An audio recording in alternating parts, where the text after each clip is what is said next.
What's up, everybody? This is your boy Ken, aka MrGentleman, your host of MrGentleman Like That podcast, and this week's sponsorship is from Newsly. Newsly is a all-in-one audio super app for iOS and Android. It picks up web articles about the most trending topics on the web at any given moment and read them to you in a natural human voice. For the first time in ever on the internet, the entire web becomes listenable, all in one place. Browse articles from topic you choose, start playing, start scrolling, and start listening. You can follow any topic as you specifically as you like, from sports, science to Bitcoin, even for the Kardashians. It will find you on the latest article and you read them to you out loud. And they have podcasts as well. Explore trending podcasts from over 50 countries. Our podcast, MrGentleman Like That podcast, is on there as well. Yes, it is. Shout out to Newsly for that. I started using it as my default podcast app. Download and use Newsly for free from www.newsly.me or from the link in the description. Use the promo code MrGentleman that I will also put in the description and receive 1 month free premium subscription. So you already know, y'all, download Newsly now. Check it out. Support them, y'all. This is your boy Ken, aka MrGentleman, your host of MrGentleman Like That podcast, and enjoy the show.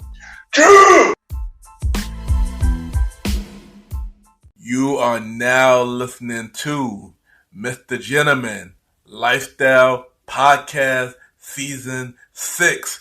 True!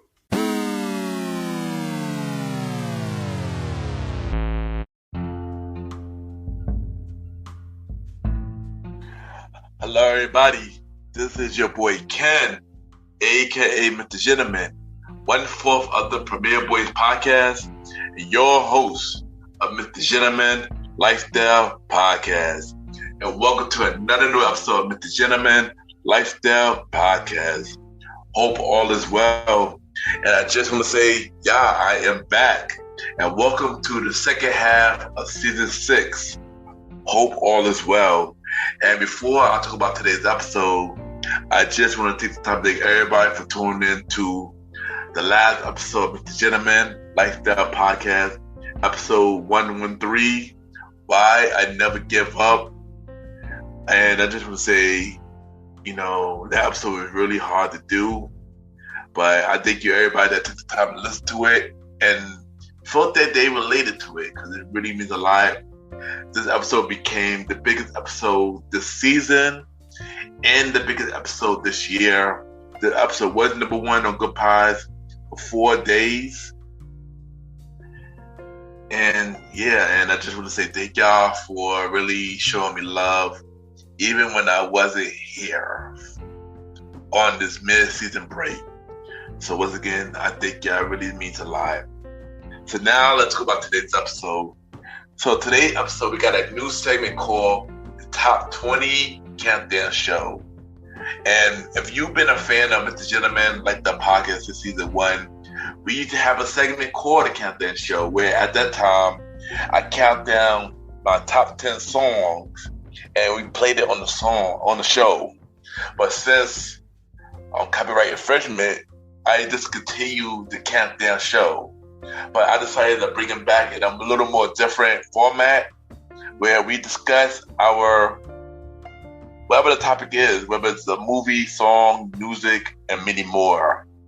And our first top 20 Countdown Show, we have our returning guest. We got MrGentleman back on the show, and we will be doing our favorite movies, our top 20 favorite movies. Basically, our favorite movie that we love, and we talk about on this episode. This was a really fun episode, and it's always a good time when Jayla come on the show, because we really have some dope connections. So it's really fun to have on the show. But y'all already know what to do. Sit back, relax, and I'll be right back.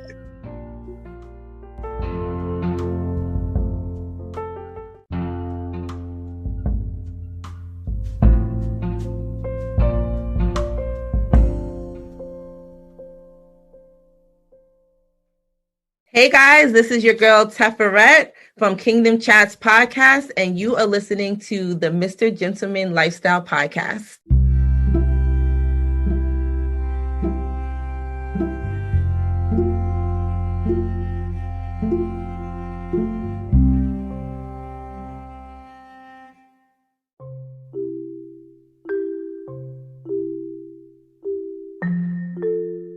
Welcome back, everybody. Welcome back. And at this time, I will be giving y'all the MrGentleman Facts quote of the day. And today, quote of the day is, whatever you are doing, do not stop. And what I mean by this is, if you have a passion or a vision about something, no matter how things get, do not stop. And that is today, MrGentleman Facts quote of the day.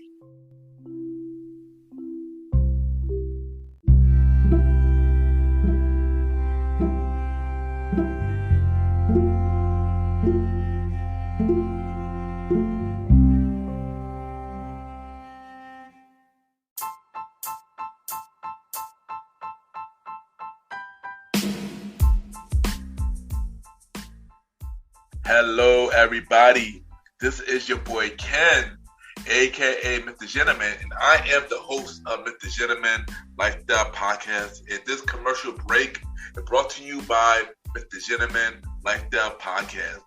On Mr. Gentleman Lifestyle Podcast, we interview many guests about their life journey, pretty much where they come from and where they at now. Also promoting their brands or whatever they're doing at the time they come on the show.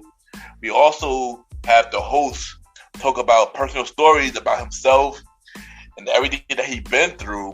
And also we have fun conversation about anything music, anything old school, relationships, wrestling, and many more. And y'all can tune in to Mr. Gentleman Lifestyle Podcast every Sundays at 12 a.m.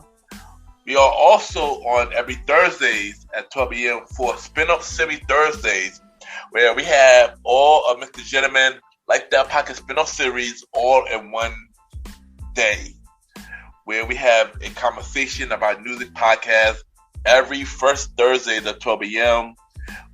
The Old School Show with myself and the Star Ridey Rod every fourth Thursday at 12 a.m.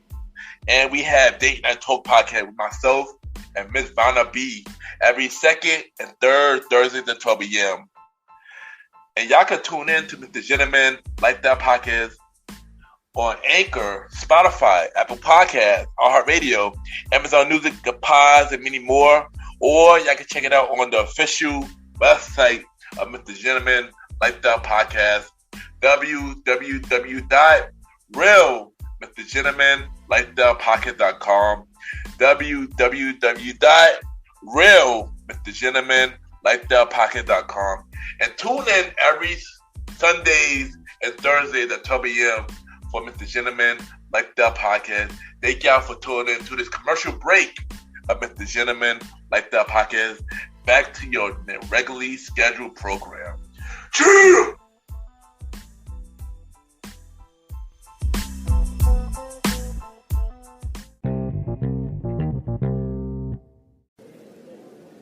My name is Jaylan-Salah, and you are listening to Mr. Gentleman Lifestyle Podcast.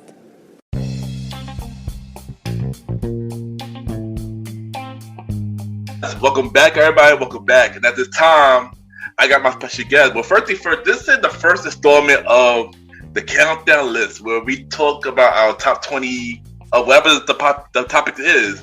And she is my first guest. She is actually a returning guest. She was just on episode 110, and that we had an amazing conversation. And if you remember the episode that I told them that we should bring you back. We talk about movies, and now we talk about movies. I got Miss Jaylan back on the show. Jaylan, welcome back to the show. How you doing? Hello, Ken. How are you? I'm great. Thank you. Yeah, and I'm great. I'm good as well. And welcome back on the show. Thank you. I love being here. And first, I just want to say that you are doing an amazing thing. I see you doing on other platforms. I see you killing it on the Funny Girl podcast with Michelle podcast, and You're doing an amazing thing. Everybody enjoy your episodes. I'm happy to bring you back for this episode. So, Thanks a lot. I love being on the Mr. Gentleman podcast. So, once again, thank you. So first thing first, before we get to like the topic and stuff, let them know where you're from and what you do. I'm from Alexandria, Egypt, and I'm a poet and a visionary artist and hopefully a comedian. This is what I do, a translator too. So this is what I do. It's most usually in the arts. Also, the translation is my main job, I guess. Like I said, you're doing big things and keep doing your thing. Yeah. Thank you. You told me on the last episode that you are a film critic. Yes. So what made you love movies so much? I think it's my upbringing. I think I'm from a household that really loves movies. Like we would always have a movie when we had these, like VCRs, so we always had VHS tapes. We would always go to the video rental store and kind of like rent movies and stuff like that. We would be frequently going to the cinema with our parents. So I'm from a home that really, really loves movies. And each parent had a different taste from the other, so this made you even more diverse. And then when you get friends, usually I would befriend people who really loved movies so that I can find something to talk about with them. So this even made my taste more. And then I got into being a film critic. I was discovered by another young film critic who was like, why don't you come with us? We have like this small local movie club and we can start writing about movies. And I'm like, okay. And then I became a film critic, not really a professional film critic, but let me say kind of a film analyst, as I would like to say it. Someone who just loves digging deeper and like analyzing movies and reviews and stuff like that. I've been covering, I think, 2 on location, on-site film festivals and one that was virtual. It was in Spain. Yeah, I was in the jury. So these are my experiences. Now I'm in the process of interviewing, like aspiring directors, indie filmmakers and writers and stuff like that. So yeah. I think that's dope. And also, I have also grew up watching movies. I had many VS tapes, DVDs and stuff like that. I mean, if you know, if you don't, then yeah, you clearly be showing our age. but yeah, but I also grew up watching movies as well as a kid, even till now. So yeah, I love movies. I love movies. Me too. It's the best thing in the world, I guess. Yeah, one of the best things. Yeah, like cinema, I don't know what I would do without cinema, really. Oh yeah, like I definitely agree. TV, music, those 2 things that I love. Never, definitely. So, if you could remember, what was your first movie that you ever seen at the movie theater? I totally remember. I think I remember The Lion King, of course, but I also remember Titanic because it has such a big impact on me. Like, I really remember Titanic. I remember watching it. Of course, there were more experiences of, like cartoons and stuff like that, but I don't really remember them other than The Lion King because it was such an intense experience for me and like seeing Mufasa die and stuff like that. But Titanic was a big deal because, Leo DiCaprio, it was the peak of the Leo mania. So me and my friends were all like, oh my gosh, we have to go and watch him on the big screen.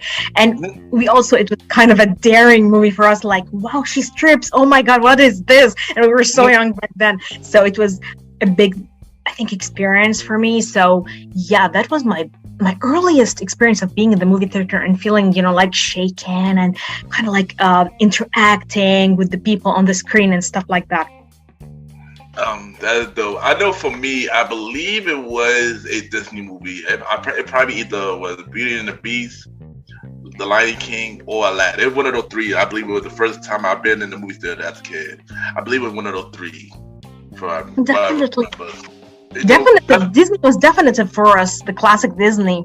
Yeah, because all those movies came out in the 90s, so there you go. Yeah. So what is one movie that you love, but everybody hates? Okay, I have 3. I have 3 movies like that. Okay, first of all, there came this movie called Night Teeth in 2021, okay?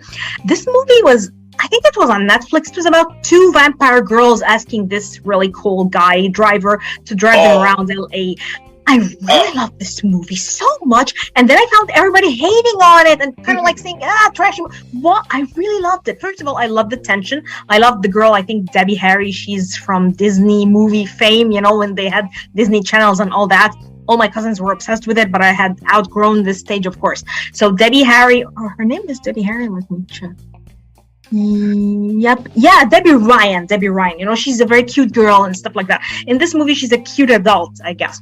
So they had Debbie Ryan. They had his name is Jorge. I hope I'm saying his name right. Jorge Landenborg Jr. Jorge Landenborg Jr. I hope I'm saying your name right because you're so beautiful, man.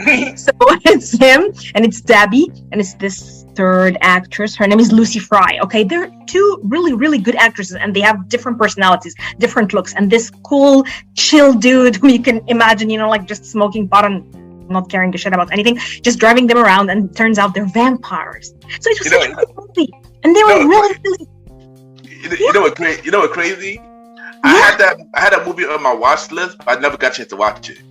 Please watch it. I'm interested to know what you would say. But people kept saying, thin plot, blah blah. But I really felt it was cool. It served its purpose. It was nice. So I don't know. I love it. I do got one movie that's from Netflix. I got two movies from Netflix that I liked it. A lot of people did not like it. One was, I believe, this movie called Vampire in Brooklyn. Vampire in the Bronx, something like that. It was a Netflix movie. It was about this one. Yeah, it was about a boy who was in the Bronx, and then I think they discovered like vampires and stuff like that. I felt like it was interesting, but many people didn't like it. I actually got two more movies now. Now that I think about it, all the Netflix movies. One of them is Bright. Will Smith movie Bright. Okay. I heard many people did not like that movie, but I felt like it was really interesting. I don't know what it was hard to understand it at the time, but I feel like it was very different, especially different from what Will Smith was doing. So it was like, it was starring Will Smith, right? Bright. Yeah, it was like a kind of like a. I would say like a zombie movie. I think it felt like a zombie movie. Some with creatures in it. I don't know. It was different. It was really interesting. Very different. They were supposed to have a part 2, but due to what happened with Will Smith, Netflix didn't want to do part 2 of that no more. So yeah. And then the last one, I believe, was this movie I've seen recently called The Stray on Netflix. Okay. Stray. Yeah, it just came out literally due to this recording, it would be probably 2 months now, but due to here, it came out I believe last week, I think. It was an interesting, weird movie, but I felt like it was cool. And a lot of people didn't like it too, so. I know what you mean. Wait a minute, let me tell you my second two. Okay, tell your pick, yeah. Yeah, I have this movie called Labor Day. Okay, it's by Jason Reitman. Jason Reitman had made a great movie called Up in the Air, starring George Clooney. Everybody loved Up in the Air. And then all of a sudden, as if the world kind of hated him, turned their backs on him. I don't know if it has a scandal and this is the result of it. I didn't know that. I'm not aware of that. However, Labor Day starred Kate Winslet. Are you serious? If Kate Winslet is in any movie, I'm just gonna watch it. This woman is phenomenal. She's a force of nature. She's a great actress. She also has a natural look about her that I really love. Like her body is not, kind of skinny, model skinny. Her hair is, it changes from one character to the other. Her features are not kind of Botoxed and done to perfection. So everything about her, I love her as a woman and as an actress. And it starred it starred Josh Brolin. So it was a very low-key, easygoing movie. Yes, it had an escaped convict kind of takes a mom and a kid hostage in a house, but it's not thriller. It's actually kind of a Stockholm Syndrome-ish movie where he turns out to be a good guy and they kind of like him, but the kid, of course, gets jealous, doesn't want him in his mother's life. But it had some very, very artsy scenes. You know what I mean? You wouldn't expect that in a movie like that. You wouldn't expect a movie where they make pie and the camera lingers on them immersing their hands as if it's a cooking movie. Wow, what are you guys doing? And I thought it had a subtlety about it that was nice and lovely. So I don't know, I love this movie so much, and every time I see someone saying something, it's something bad about it. So here it is out in the world. I like the movie. Just Reitman, hear this out. So the third one is it's a crazy stupid movie. It's like a trashy comedy movie. It's called What Happens in Vegas, starring Cameron Diaz and Ashton Kutcher, and I love this movie so much. It's stupid, but it's so hilarious to me. I love Cameron Diaz. I'm not really a big fan of Ashton Kutcher, but I think he's funny. And in this movie, they were loose, you can feel screwball loose. Nobody serious about anything, and they're just having fun. And you, as a viewer, is having fun. Every time I feel down, let me tell you, I just plug in this movie, and I'm really laughing and feeling really good about the world. So yeah, this is my third. I gotta check out the second movie, but that movie does sound familiar. The second movie you said. Day, please watch it. I did saw What Happened in Vegas before.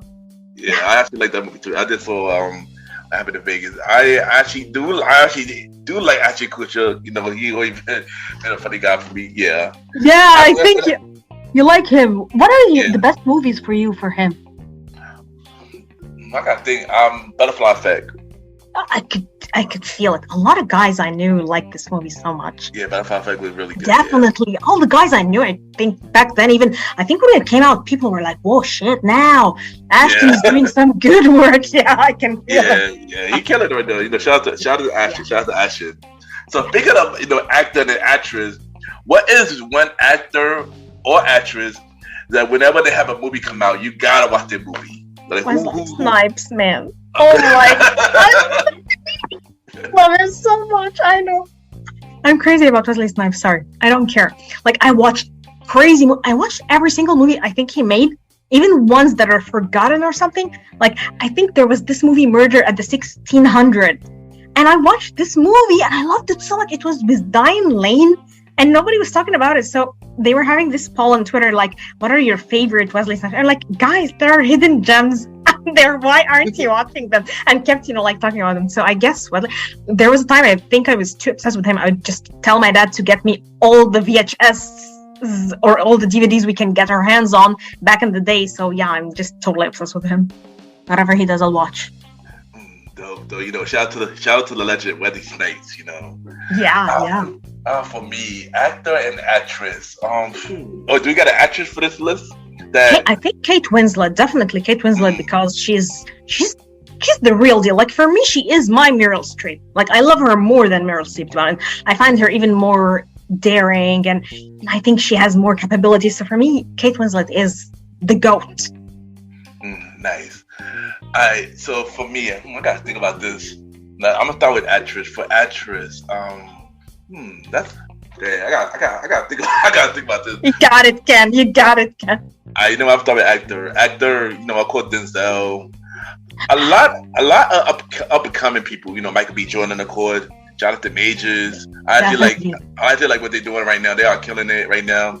Me too. And, Michael B. Jordan, and definitely also gonna squeeze in Austin Butler too. Like, he hasn't done it yet, but I think he's gonna be really something in the next 5 years or so. So Michael B. Jordan, Jonathan is great too. Yeah, Jonathan, and there's a lot of amazing actors out there that killing it. Actress, though, it's hard to pick for actress because there's a lot of actresses. I know, of course, Lauren London, one. Every time she's doing something, she's somebody that I always like to watch. Plus I got a little crush on her, Lauren London. Ooh la la. Who else? I know it's somebody else. I don't know why I can't think right now, but it's with more people. But yeah, definitely. So, what is one movie that you watched, but you were very disappointed after you watched it? Disappointed after watching it? Yeah. Can I tell you? Like one movie that you you're so excited to watch, but after you seen it, you were so disappointed.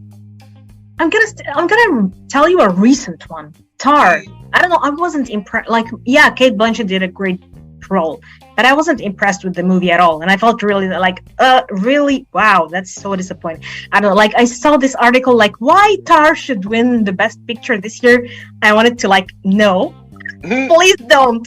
So yeah, this one was really disappointing, but I think there's been a lot. This is the one that comes to mind. Now I can't remember. What about you? I do got a lot as well, but I think one movie, I think people go get upset would be this one. Especially after rewatching it recently, but yeah, I didn't even decide about the second one because I was like, I don't know, I just didn't care. Avatar. I don't know. I'm not an Avatar fan, but I think there are people who are crazy about it. Yeah, same here. They're gonna come after. Yeah, same here. Don't hate me, y'all. But I don't know. I mean, at the time it was dope at the time, but we watching it now, and it's like, I don't know. It doesn't stand the test of time. Yeah, I can. Me either. And I didn't really want to bother you to watch the second one because You didn't watch the second one. Yeah, and me too, because for me, the first one was actually a painful experience, even at the time. So I didn't like. So for you, it's different. When you rewatch the first one, you're like, nah, this is not for me, man. Going there. So now it's time to do the main event topic. It's time to do our list, our top 20 favorite movies. And no, this is not based on the best movies. This is based on our favorite movies. So this is our opinion. This is a movie that we can watch all the time and one of our favorites. So yeah, so we're going to start with 20. So Jaylan, do you want to go first? Or do you want me to go first? First, if you don't mind. Oh, okay. Yeah, I'll go first. I hope we're not dying on each other. Control to Major Tom, the David Bowie song. Okay, there I am. Okay, so my number 20 is called Café de Fleurs. It's a 2011 movie directed by the late Jean-Marc Vallée, who sadly died last year, starring Vanessa Paradis, Kevin Parent, and Hélène Florent.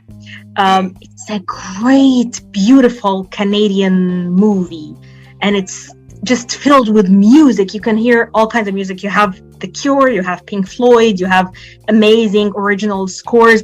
It's just a beautiful movie about forgiveness and about true love, and how when you're really in love with someone, even when you have the love and the person decides to leave you, what do you do with the love? You just transform it and become more accepting and more forgiving. I really got connected to the main character because kind of like she woke up one day and this man whom she loved since they were teenagers kind of like loved another woman and kind of left. And instead of dwelling on sadness and depression and stuff like that, she decided to be out there and kind of like controlled her life. Although all the movie, she's been grappling with this idea that she's never loved even another person. So how could the love stop with him, but not with her? So I've been in a situation like that before. So for me to watch a woman like her win at the end and not turn into, like a mess, although I think she had times when she was always drinking and always just taking pills and stuff like that. In the end, she chose to be open and forgiving and loving and kind of like went out into the world. And in parallel, there was this old story about a mother and her son with Down syndrome and the love that she had for him and how hard it was. So Vanessa Paradis is actually Lily Depp's mother. She's the ex of Johnny Depp, so she's a very famous and very beautiful French actress. So I think it's a great, subtle movie that is filled with good music, and Jean-Marc Vallée is a very good director and he edits his movies perfectly. I really loved him. I really wished I would interview him, but he died last year and it was a tragedy for me. So yeah, it's a great movie. Dang. That movie sounds really interesting. I might have to check that out. I might have to check that movie out. Please. All right, so my number 20. This actor, he a comedian.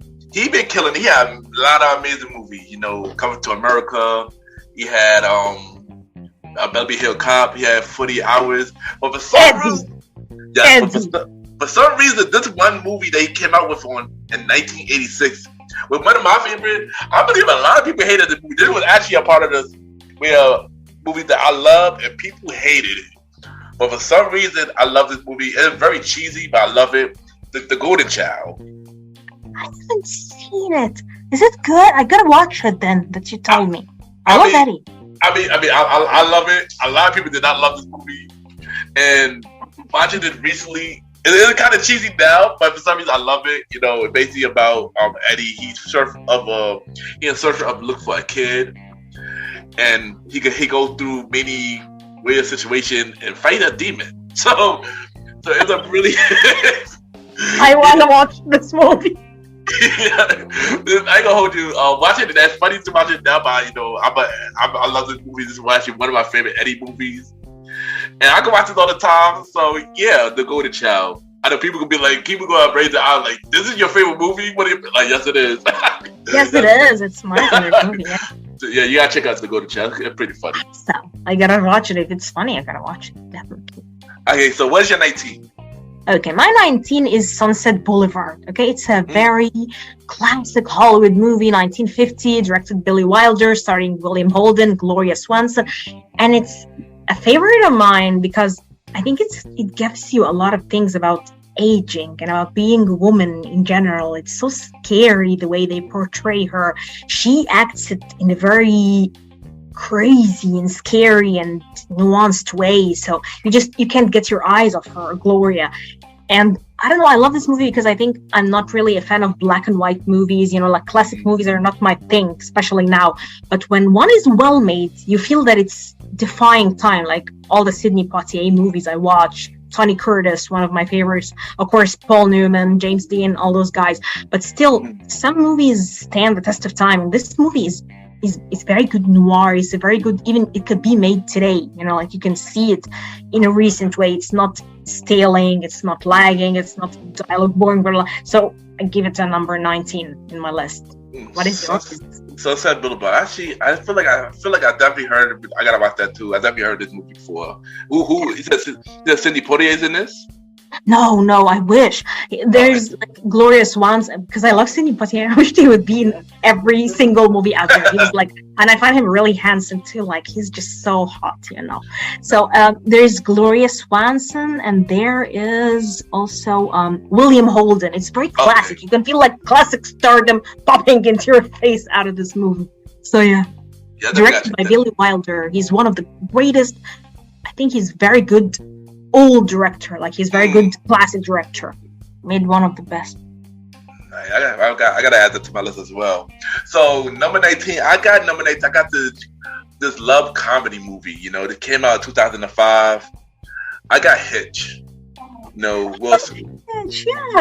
Will Smith, Kevin James, Eva Mendes.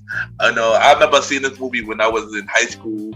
I was in the high school program. My teacher took us to see this movie just because, and I always enjoyed this movie. Alex Hitch remind me of myself, where I like to give advice to others, but I don't know how to take my own advice. So, I know what you mean. Yeah, it's so cute. I can see him in you. Yeah, I can totally see it in you. But yeah, this is one of my favorite Will Smith. Even though Will Smith got a lot of amazing movies, this is one of my favorite. I could definitely watch all the time for Will Smith.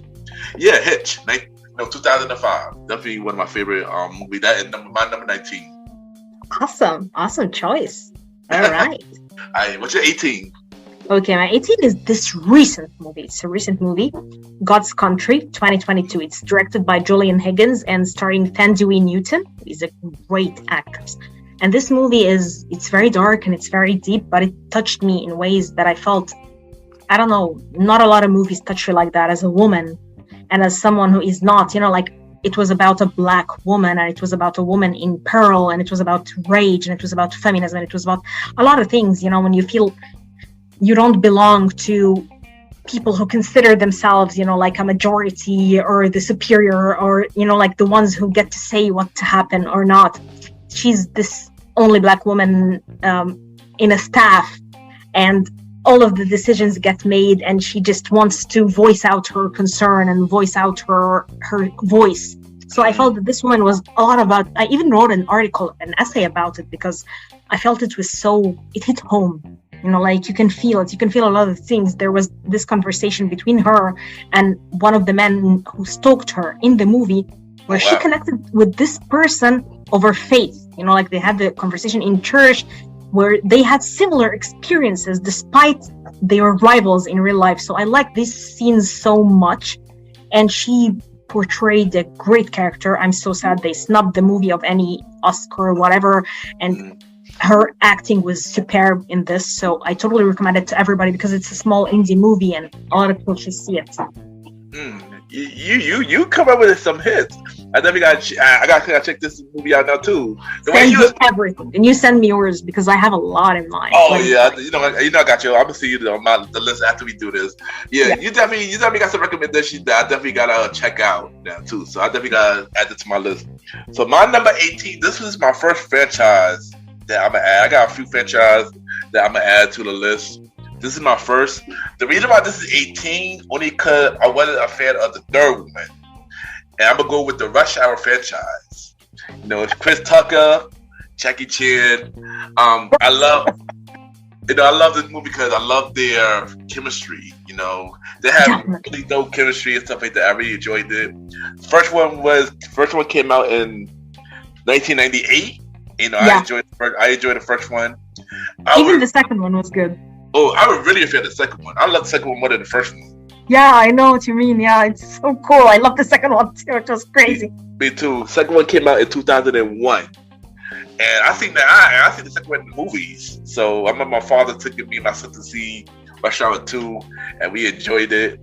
And then the third one came out 2007, which I didn't enjoy. I liked it, but it wasn't my favorite out of the three. Definitely, I know what you mean. I kind of went with the I went to New York storyline, but they completely changed the storyline. Yeah. But yeah, I enjoy Rush Hour, and I can't wait for number 4 to come out because they did announce it. Number 4 is coming out. They're both What is coming out? Whoa, okay, this is news for me, man. Yeah. I'm dropping. I'm known to dropping news, so yeah. Chris Tucker and Jackie Chan announced it. So number 4 is coming out. It's crazy. They announced it around the same time. Bad Boy 4 is coming out. So yeah. They also have Bad Boy. Okay, I think the Bad Boy I liked one most was Bad Boy 2 because it had Tia Leone too with Martin Lawrence, and I think it was cool. I loved it. I think I loved it more than the original too. Yeah. Bad Boy. I like Bad Boy 2. As well. Sometimes they had the second installment even better. Like they were increasing our expectation, and then with the third one it goes downhill for some reason. Yeah. I think Terminator 2 is the same for me with Terminator. Terminator 2 was like, wow, I love the kid. I love the idea of him being good and stuff. And then 3 was, I don't know. That's usually the case for most of the franchise movies. Number 2 always seem to be the best. Which I got another franchise movie that is number 2 is the best. But I got one franchise movie that number 3 is the best. But when we get to that, we get to that. All right. Anticipation. All right, so that is my number 18. What is your 17? My 17 is A Girl Walks Home Alone at Night. So I think it's 2011. It's by this. Okay, let me tell you. This is it's 2015. It's 2015.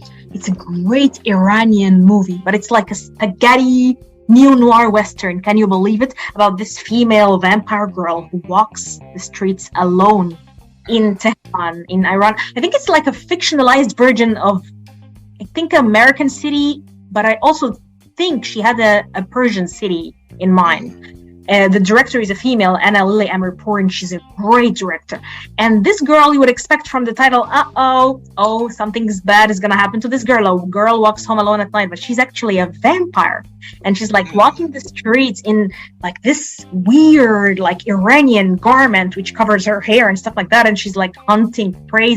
And she meets this very cute, like innocent guy wearing like angel wings. And he's like, are you afraid of me? And he's like pretending to be a vampire, but she's the actual vampire. It has very cool shots, and it's shot in black and white. Very abstract movie. So I think you're going to like it. It's very intense, and it's very well made. And I don't think I've seen anything like it, except maybe Bellatar movies.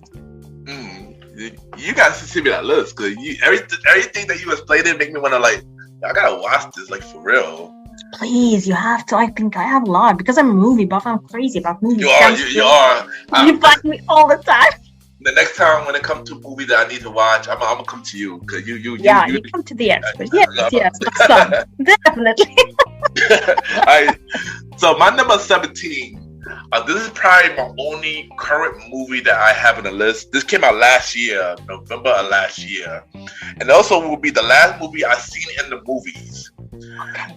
And I add this movie because many reasons, what I'm about to explain. Black Panther, Wakanda Forever. Oh, of course. And I have to add this because, when I've seen it, I love this movie. I already seen it twice already, so I loved it. Now that it's on Disney Plus. I love that how they did with Chadwick Legacy, which is amazing. And also one more thing. This is probably the biggest point of the movie. Angela Bassett. Angela Bassett is kind of a goddess. Let me tell you, her performance for that movie was like, wow. But I was just watching What's Love Got to Do with It, and I was watching her. I just rewatched it, and I felt like, how is this woman even present in our lives? Like she's a true master. Like you can feel it. You can feel it. So I'm so happy. I'm really rooting for her to win the Best Supporting Actress.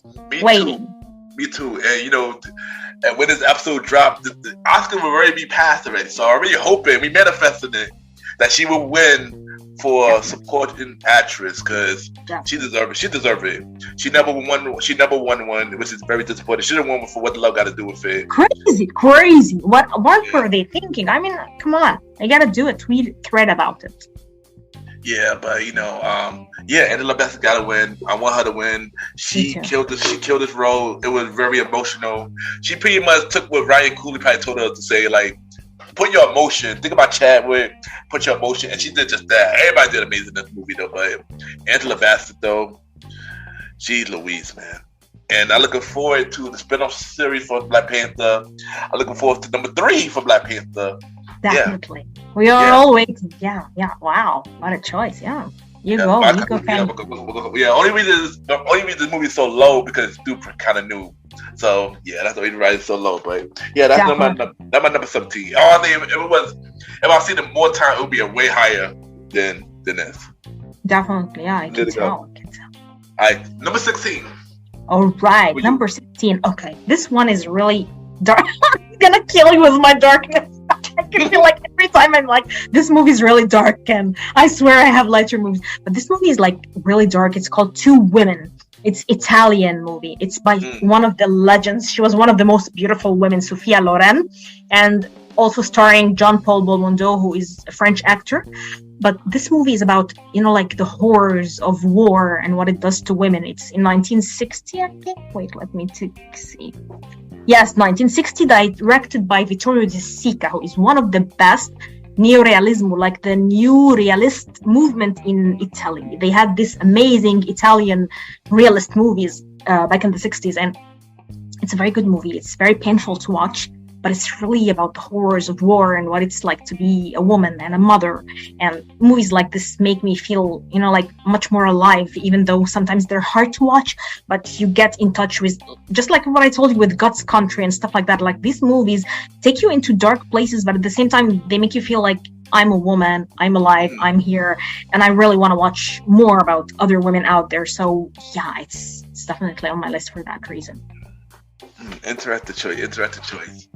All right, so I got my number 16, and I know he's another. No, he directed the movie as well, just like he did last movie, Wakanda Forever. This is another Ryan Coogler production, and this movie just came out with a third one recently. By the time of this recording, I still didn't see it yet, but I got the Creed franchise.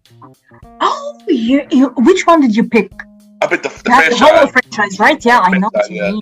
So before I get more into this movie, Creed started with Rocky, with Sylvester Stallone, yeah, stuff like that, and I love Sylvester. Yeah, I love Rocky. Rocky was like, when I saw the first one, it was a revelation. The music and stuff like that, it was crazy. So when Creed came out, I was like, wow, look what they did with the franchise. Awesome.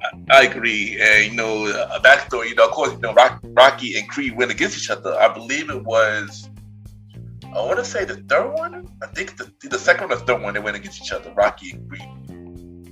And I believe, and then later, they came with a spinoff for Creed with Michael B. Jordan, Sylvester Stallone, and stuff like that. The first one came out 2015. Yeah.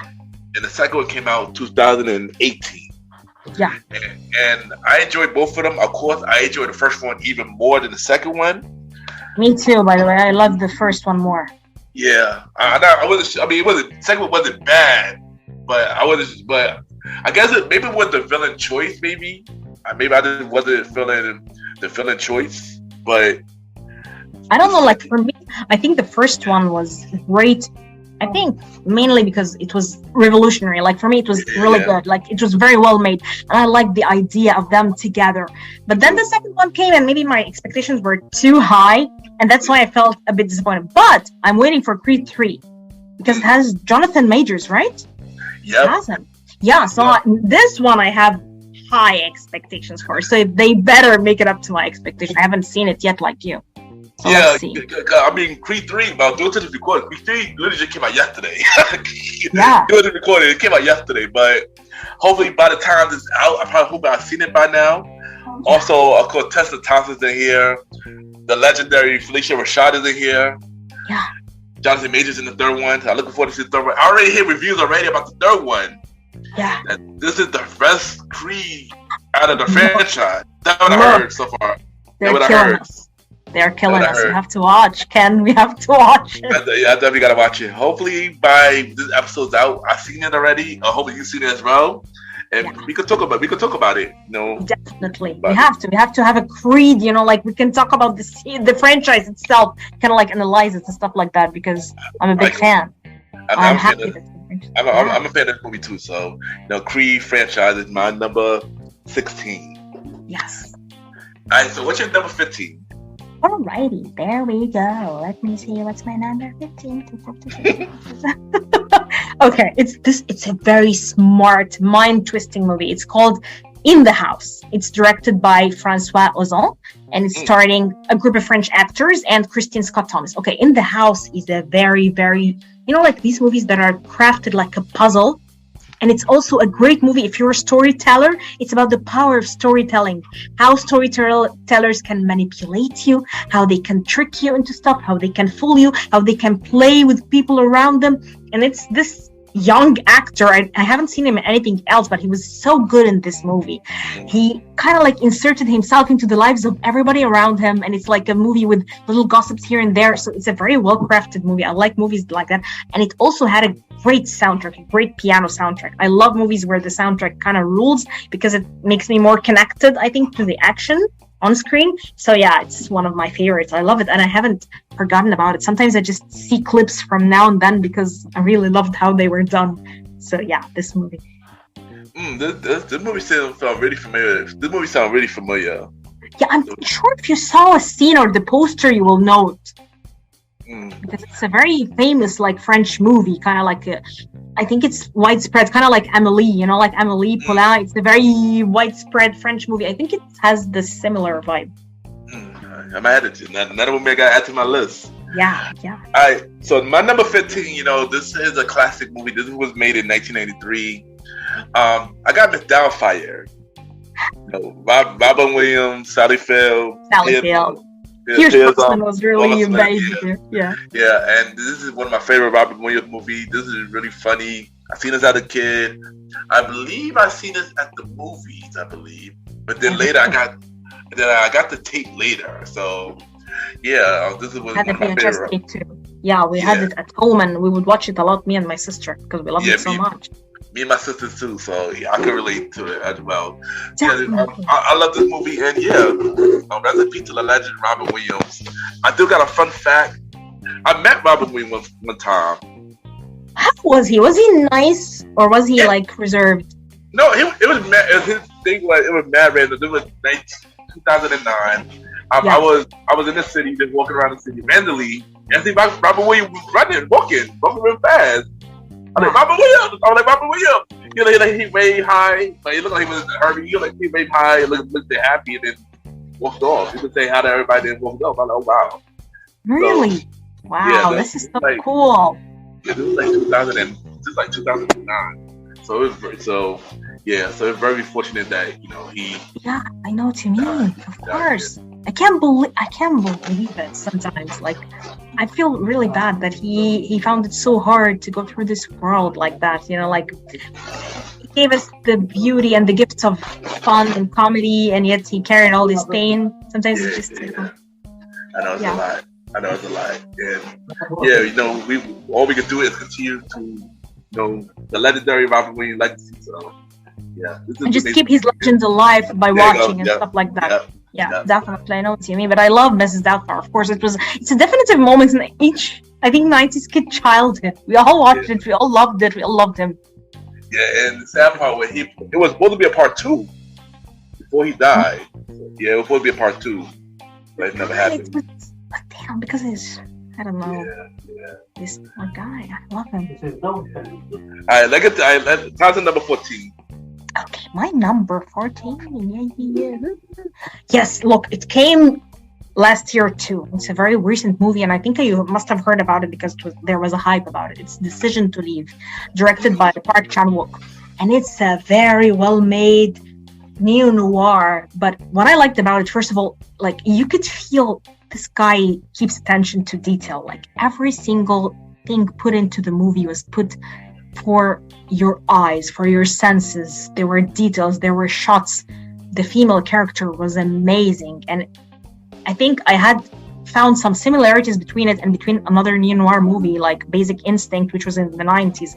Although Paul Verhoeven was very aggressive with the way he portrayed the femme fatale, Park Chan-wook made it as a real human, like flesh and blood, and sympathetic and loving. And yes, she can be manipulative, but it's a different lens of seeing this character type. So I really loved it, and it stuck with me a lot at time after watching it. So I'm giving it my number 15 or 14. Wait, 14, right? 14.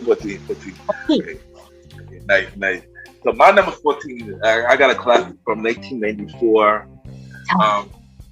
There's it was a funny comedian by the name of Jim Carrey, and he was on his grind around the time. The Mask. I love The Mask. Are you serious? I love it so much. Why can't people love it anymore? What is their problem? Cuban Pete. Scene kills me. Even to this day, I watch it when I'm down and I just laugh. I'm serious when the police guys are like dancing like idiots and he's just fooling them all. And Cameron Diaz was just... yeah. And even the villain, I don't remember the actor's name, but he was so... I don't remember his name. I don't remember his name either, but this was... It's crazy. I love it.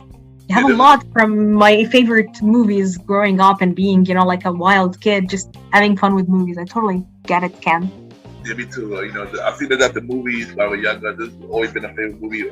One of two Jim Carrey movies that I always enjoy. The second one was Who's Almighty. I love this movie. Until they made the second one, gosh, that was Jim Carrey not involved in.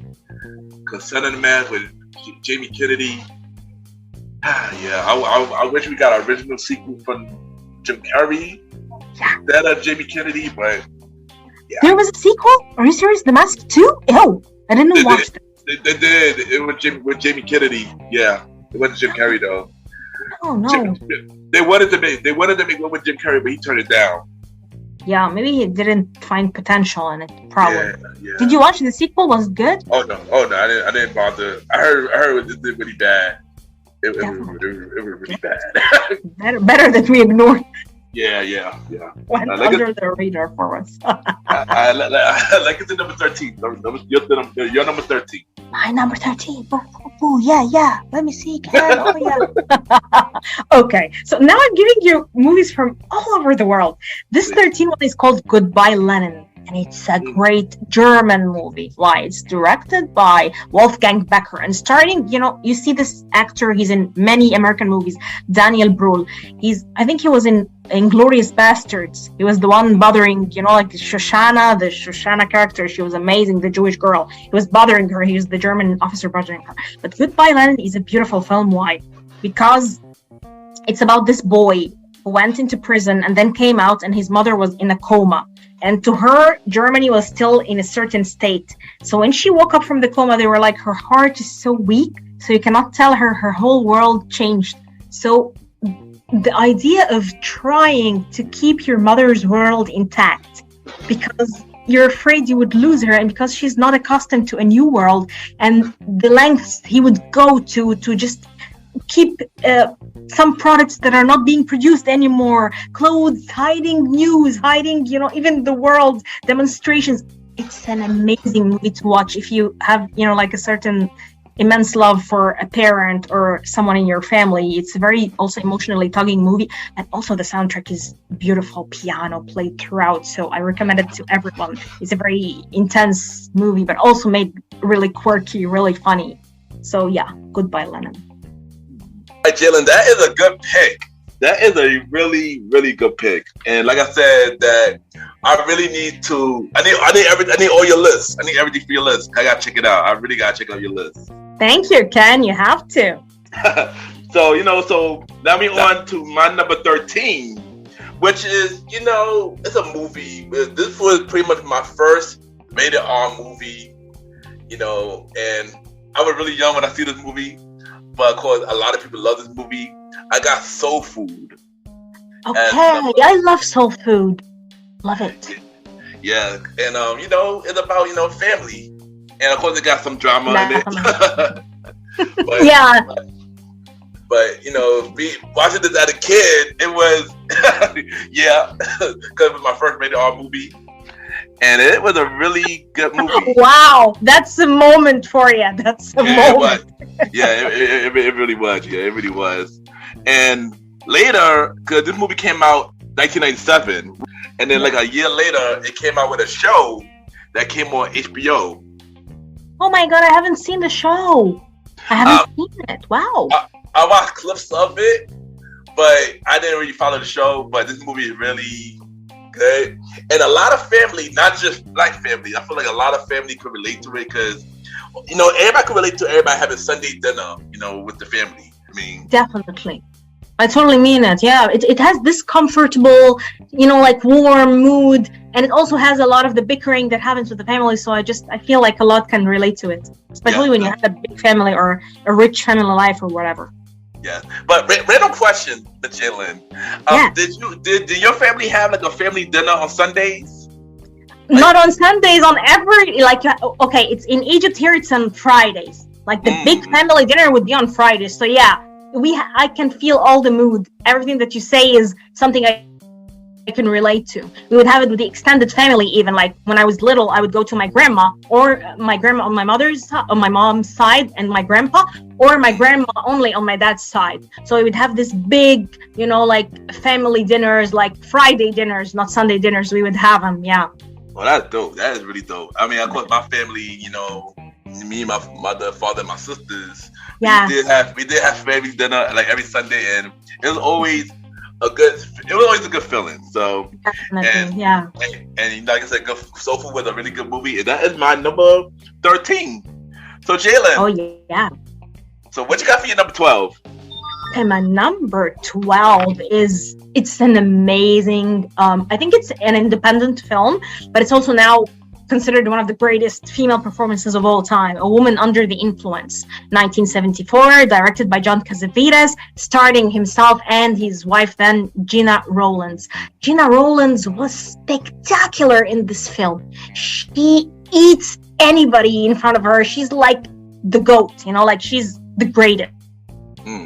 Because in this movie, you see a woman kind of like unraveling in front of you. She is going mad. And you see it in full painful details, and nobody knows how to help her. And she's kind of like, she's just breaking. She's breaking. And we see this in front of us. And I mean, you usually don't see that. Usually women are kind of like sugar coated or just presented in a way that makes you love them or relate to them. You don't love her. You don't relate to her. You feel for her sometimes. Sometimes you're frustrated. What is wrong with you? You see all the ins and outs of this woman in front of you. And this is something that happens rarely. You can feel the camera is just recording, rolling and rolling. And you're seeing this woman kind of like breaking apart, losing it. And you don't feel like there's going to be a resolution. So it's spectacular, and it's a rare thing to see portrayed by females on screen. Like in some way, you can feel even sometimes mental illness or whatever is glorified in a way or made to look better than it is, or in a way that makes it feel alienated to you when you've had like dark episodes or depression or whatever. But here, nothing is glorified. It's so gritty, it's so real, it's so painful to watch sometimes. So I love it. The way you explained this movie, it made me really want to check this out. Like, really want to check this out. What this movie called again? A Woman Under the Influence. That really does sound really interesting. Very, very great title. That's a great title. I ain't gonna lie, that is a great title. So my number 12, I got a movie that that's a part of my childhood. This was made in 1997, and this started off as a skit on that, but then it got so popular that they turned it into a movie. I got this movie called Good Burger. Okay, I haven't seen this one. You definitely gotta see it. So this movie, it featured Keenan and Kel. Keenan so much. I love Keenan. Yes. In case y'all don't know, Keenan is from Saturday Night Live. Yeah, I know him from SNL, and I love him. Yeah, he's the best. He is like one of the longest running person on Saturday Night Live right now. Yeah. Oh my God, I want to watch it. Yeah, but he was on Saturday Night Live after I got out of high school. That's how long he hit on Saturday Night Live, and I like 20 years, so it's like crazy. So, and I call it a story between with them too, because not only they've been on all that together, him and Kenan and Kel, they also had a TV show as well. Wow. Yeah, called the Kenan and Kel Show. Yeah, I know. It was on Nickelodeon, I think, right? Yeah, Nickelodeon. Yep, definitely, Nickelodeon. yeah. So they made a movie called Good Burger that was also under Nickelodeon. They had Kenan and Kel. They had Sinbad on it. They had Star Jackson. She was on Moesha, the show Moesha. Ooh, a lot of good stuff. Yeah. They even had a cameo with George Clinton in this movie. Really? Wow. Yeah, it was really funny. And this movie, I remember seeing the movie at the movies. My aunt went to see this movie, and I always enjoyed this movie. And as of recently, they announced that they are having a part 2. Yeah, this is what I saw. I saw it on the news. Wow. Yeah. Oh. They announced that. Oh, also they announced it on Jimmy Fallon's show, which like a couple years ago, Kenan and Kel went to talking. They have a long period of time where they stopped talking for a long period of time, and they have a reunion on the Jimmy Fallon show of the Good Burger skit. That's awesome. That's so cool. And then ever since then, they rekindled their friendship, and they've been doing a lot of stuff. They did all that reboot together now. Doing mini skit. They actually did another skit on the I believe it was the Emmys. I think they have. I think it was the Emmys. I think they did like a skit together. On I think so too. I want to remember, but I think so. I saw the skit. But Good Burger is a really fun one. You gotta check this movie out. It's really. I have to because I want to see the sequel. How excited are you? How excited are you that they're making part 2? I'm really excited. I've been waiting for this for a very, very, very long time. I can feel it. So hearing that it would have been talked about it, but actually hearing that they actually announced it about it, officially announced it, got me excited. And they announced it gonna be on Paramount Plus. Awesome. Yes, and Good Burger. I don't know when it's coming out. I think it's coming out probably next year. I think they're filming it this summer, so I guess it's next year. Yeah, I guess next year. Yeah, sure. Yeah. So there you go. So there you go. Number 12 was Good Burger is my number 12. Jaylan, what is your number 11? 11. Okay. There's this. You gotta check out this movie because it's so good. Martin McDonough directed 3 Billboards Outside Ebbing, Missouri. Okay. Martin McDonough is one of my favorite directors, like in Bruges, 7 Psychopaths. This one, 3 Billboards. He had this year The Banshees of Inisherin, which you saw everybody getting nominated for. Colin Farrell and I think Brendan Gleeson and all these awesome people. He directed this movie, 3 Billboards Outside Ebbing, Missouri, in 2017, starring Frances McDormand, who is one of my favorite female actresses ever, Woody Harrelson, and Sam Rockwell. And I think Peter Dinklage was there too. I love him so much from Game of Thrones. He's a great actor. This movie is very, it has all the crazy antics of Martin McDonough. It has the great script. It has the dynamics between people. It has, I think, a little bit of cruelty. It has these moments where you feel, oh my God, you're just shaking from inside. It's a very tough movie, but made through his lens, which is dark comedy, very dark comedy, cynical, it's very funny, like you can laugh, but at the same time the subject matter is dark, so you just gotta watch it, and it has humanity in it too. So it's something that will blow your mind, and you have to watch everything by Martin McDonough, I must say, because if you want really good movies with really cool scripts and great dialogue, then I suggest him for you. For some reason, this movie seems really familiar. It's like I definitely heard of this movie before. I definitely heard this movie. I definitely know the director. I definitely know the director. But you mostly know him from, I think, Banshees of Inisherin, because it was very popular now this Oscar season and got nominated for a lot of things. Yeah. I definitely I'm gonna add that to I gotta add that to my list. I gotta add that to my list. Well, add it. For some reason, the next couple of movies is going around my childhood. So my number 11. It's another movie that I enjoyed from my childhood. I was a big fan of the franchise, and I got the Toy Story franchise. I know. Yeah. Toy Story. So y'all already know Toy Story started on 1995. And it was Disney's first Pixar movie. Woody was played by Tom Hanks, and Buzz Lightyear was played by Tim Allen. Yeah. And I'm not gonna lie, as a kid, I was a big Woody fan. I used to have to toy you're Woody. I'm Buzz. I'm more of a Buzz girl. I mean, I ain't gonna lie. I did like Buzz as well, but Woody, I was a big Woody fan. And I used to have the Woody toy. I used to carry that thing around until the head fell off.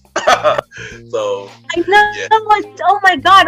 I had the Buzz toy too. I asked like some relatives who would living abroad to bring it to me, and they brought it to us from the original, like Disney stores and stuff like that, and it was awesome. I loved it so much. Yeah. So yeah, I get the vibes. Toy Story is a great franchise, and I saw I think number 4 in the movie theater, and it was, I think, an emotional moment for me because I went there with, I think a kid at the time. I knew his mother and stuff like that. So it was an emotional time for me. I never thought I would see. I think I saw Toy Story 1 and Toy Story 2 and then skipped 3. And then I saw Toy Story 4 in the movie theater, and then all the emotions of being a child came back to me, and I was like, oh my gosh, no, I don't need this now. So yeah, I know what you mean. It's such a beautiful franchise. Yeah, so Toy Story 2 came out in 1999. Yeah. Toy Story 3 came out in 2010. Yeah. And Toy Story 4 came out 2018. I'm not gonna lie, it should have ended with Toy Story 3. Yeah. And I ain't gonna hold you. Toy Story 3 was really sad. Wow. Toy Story 3 was really sad. Even though I did like the Toy Story 4, but the ending, I wasn't sure about the ending. Because we know what happened at the ending. We know what happened at the ending. But yeah. I know what you mean. Yeah, definitely. I haven't seen 3. I think I should watch it now. Oh, you definitely gotta watch 3. 3 was really emotional because, Andy left. So it was really sad because the original owner, left. So it was really sad. It like basically like when Andy grew up, we grew up. That's basically what it was. Because basically, this was terrible to imagine. And you know what also hits home? I think the idea of giving up your toys, because when I was younger, I was like, I'm not going to give up any of my toys. I'm going to keep them all, but then I grew kind of too old. And my mom was like, there might be kids who really need to play with these toys, who are, through charitable organizations and stuff. So we donated, I think, all of our toys. I only have like 2 plushies or something like that. Just to sleep with. I ain't gonna lie, I'm the same way. It was hard to give away my toys as well as a kid. It was hard. Yeah. It was very hard. We have to grow up, I guess. We have to be adults, damn it. That's true. But even at the door, I had to collect my stuff again. So we can do what we want now. But also to mention that they recently announced Toy Story 5. Dude, real. So, are you feeling good about it or not? Mixed feelings. Cause I am a Toy Story fan. I am a Toy Story fan. Mm-hmm. But at the same time, they didn't need to make another one. But at the same time, they kind of commit. I was curious how are they going to make up for season 4 ending? Yeah, that's what I want to know. Cause Woody, So how are we going to make that up? And is 5 going to be the last one? So that's basically what that I'm curious about for that. The Toy Story franchise. Me too. Yeah. All right, so now let's get to number 10. This is your number 10 pick, Jaylan. Oh yeah, my number 10 is a movie that I feel I experience every time I watch it as if I'm watching it for the first time. It's The Piano, 1993, directed by Jane Campion, starring Harvey Keitel, Sam Neill, and a very talented child actor at the time, Anna Paquin, also Holly Hunter. And this movie, to me, is something, I think it's an ode to being an artist and to feeling weird in your own skin and to having a voice that you cannot express except through art. So to me, it's also a very beautifully shot movie. Like, I really wanted to visit New Zealand just to see the beaches on which they shot this movie. and it's also very erotic. It's very sexual. So it's a beautiful movie. It's a feast for the senses. This is what I would say. Nice. I've definitely seen this movie before. It was a long time ago, but I definitely seen this movie. I gotta rewatch it. I gotta rewatch it again. I gotta rewatch it. But yeah, this is a good pick. This is a really good movie. Thank you. Oh, it's amazing. Love it. So my number 10 is another movie from my childhood. Of course, they have many spin-offs, many revival of this movie, but I'm gonna go with the original. Jim Henson, Teenage Mutant Ninja Turtles. Yeah. The franchise. Yes, you're a big kid. Like you're just the biggest. You just love a lot of kid movies. I can feel it, Ken. You have this energy. You have this energy. I'm not gonna lie, I do. These things they shaped up your child from my childhood, and make me the person I am today. And I'm not afraid to say that. I love these stuff. So I love it so much because it feels. I don't know. I feel like the best people I have known personally as Jaylan are the people who retain their inner child. Like every time you would go to yoga or meditation, they would tell you never kill your inner child, because this is the thing that will make you creative. It will make you wonder. It will make you, until the last day, a different person, vibrant and full of energy, and people would love you. And at the same time, maintain wisdom. Like, they have seen life, they have seen hardships, they've been through a lot of shit, and they still have their inner child. These are the best people, and I feel like you have this. You have seen a lot of life, and you have this weight of like going through hardships, but you retain your inner child, and I love this about you. Yeah, thank you. And I like that about you as well, because that's why we got so much in common. Exactly. Yeah, we clicked. Yeah, that's why I wanted you for this episode. Cause we got this. We got this. So Teenage Mutant Ninja Turtles started as a cartoon on 1987, but then they made the movie in 1990s. Yeah. The first one came out in 1990s. Yeah. Then the second one came out 1991, which is my favorite one. Yeah. Sequel of the Ooze, and then part 3 came out in 1993. And the first 3 was always my favorite. First 3 are always my favorite. You definitely gotta watch this. My favorite turtle was Leonardo. Yeah. I always felt like I was a Leonardo fan. So I think I'm more of the funny one was like who? Michelangelo. He was the craziest one, like the one who always ate pizza, and like, this is me. This is my favorite buddy. Yeah, I totally love it. Yeah, I know. He was a wacko, yeah. And I love the bad guys too. I loved Shredder. I loved April. Shredder, Yeah, Shredder was just, and April O'Neil was. I thought she was hot, although she was like getting kidnapped all the time, but she was still a cool damsel in her own Aprilness. Yeah. April was hot. Yes. Very. Especially the cartoon one. Yeah, the cartoon girl was also very good. She was. She definitely was. I agree with that. Yeah. But of course, later they made the turtle version with Michael Bay. Later, I believe in the 2016. Definitely. That looked way too Transformer-ish for me. Too Transformer-ish for me. I mean, it was okay. Yeah. But now recently, Seth Rogen is making a new version of the Ninja Turtles. Oh God! Wow. Yeah, they just came up with a trailer recently, and it looked pretty good. It's a cartoon version, of course, but it looked pretty good. And they got John Cena in the movie. They got a lot of. You must be really excited. You love John Cena, right? Yeah, I'm a fan of John Cena, yeah. A lot of people in my family who adore John Cena at his prime. Like for them, my dad would watch all his movies and he would get me along like, watch this with John Cena. I'd be like, yeah, Dad, awesome. So I watch a lot of action movies because I think the guys in my family would love them. And I always wanted to hang out with the guys, like with my grandpa, with my uncles and stuff like that. So you would always see me getting involved in their movie land. So wow, John Cena. Okay. Yeah. When I heard that, I was shocked to even hear John Cena will be in a Ninja Turtle movie. Yeah. And it's a lot of other people. This Ninja Turtle movie gonna be really dope. I believe it come out later this year. So actually in August.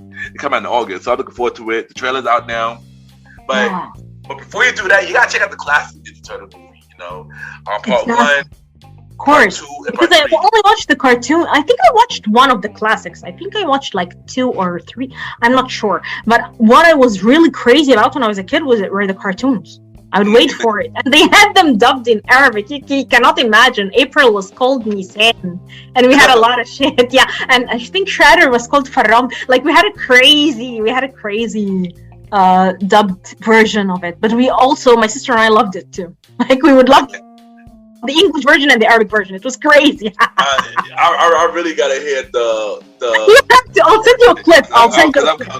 Send me a clip. I'm curious about it. I But will. yeah, so that is my number 10 Teenage Mutant Ninja Turtle Jim Henson franchise. Now, what is your number 9? Your number 9. Number 9 is the sweetest movie ever, The Florida Project. It's directed by Sean Baker, starring great unknown actors, like actors who have never acted before, child actors who have been trained by Sean, and William Dafoe. It is in 2016, and it's a very beautiful independent film about being a kid. If you really like movies that feel good and look good, you're just gonna love it, because it just follows them around, just a group of kids having fun, doing mayhem, like creating trouble in their own kiddie way, and they don't have a lot of money, but they can still find fun in their own way. And I don't know, it's a beautiful kind of like summer movie. You can feel the idea of how summers start sometimes with friendships, and then these friendships end, and how sometimes family dynamics are more complicated than we can think, and at the same time people love each other. So it's a beautiful movie, and I love Sean Baker. Actually, he's one of my favorite directors. It sounds like it's the movie, especially because William Dafoe's in there. So I definitely gotta watch this movie. You have to. That's a really good pick, Jayla. That is a really good pick. Thanks. All right, so my number 9 is this movie that was made by Spike Lee. This was made in 1994. It is called Crooklyn. I haven't seen. Are you sure? I've seen a lot of Spike Lee's, but I haven't seen this one. Is it good? It's really good. It's really good. I love Spike Lee. But first thing first, the soundtrack to this movie is amazing. There's a lot of old school, classic songs in the movie. This movie is set in, I believe, in 1970s, in the street of Brooklyn, which is right by close to where I live. Actually, the movie was made right close to where I live. This movie featured Afro Woodland. Yeah, she been on many stuff. She was on Luke Cage. She was on a couple of Tyler Perry movies. I'm trying to think, what was her? She was in a really other well-known movie. I can't think right now.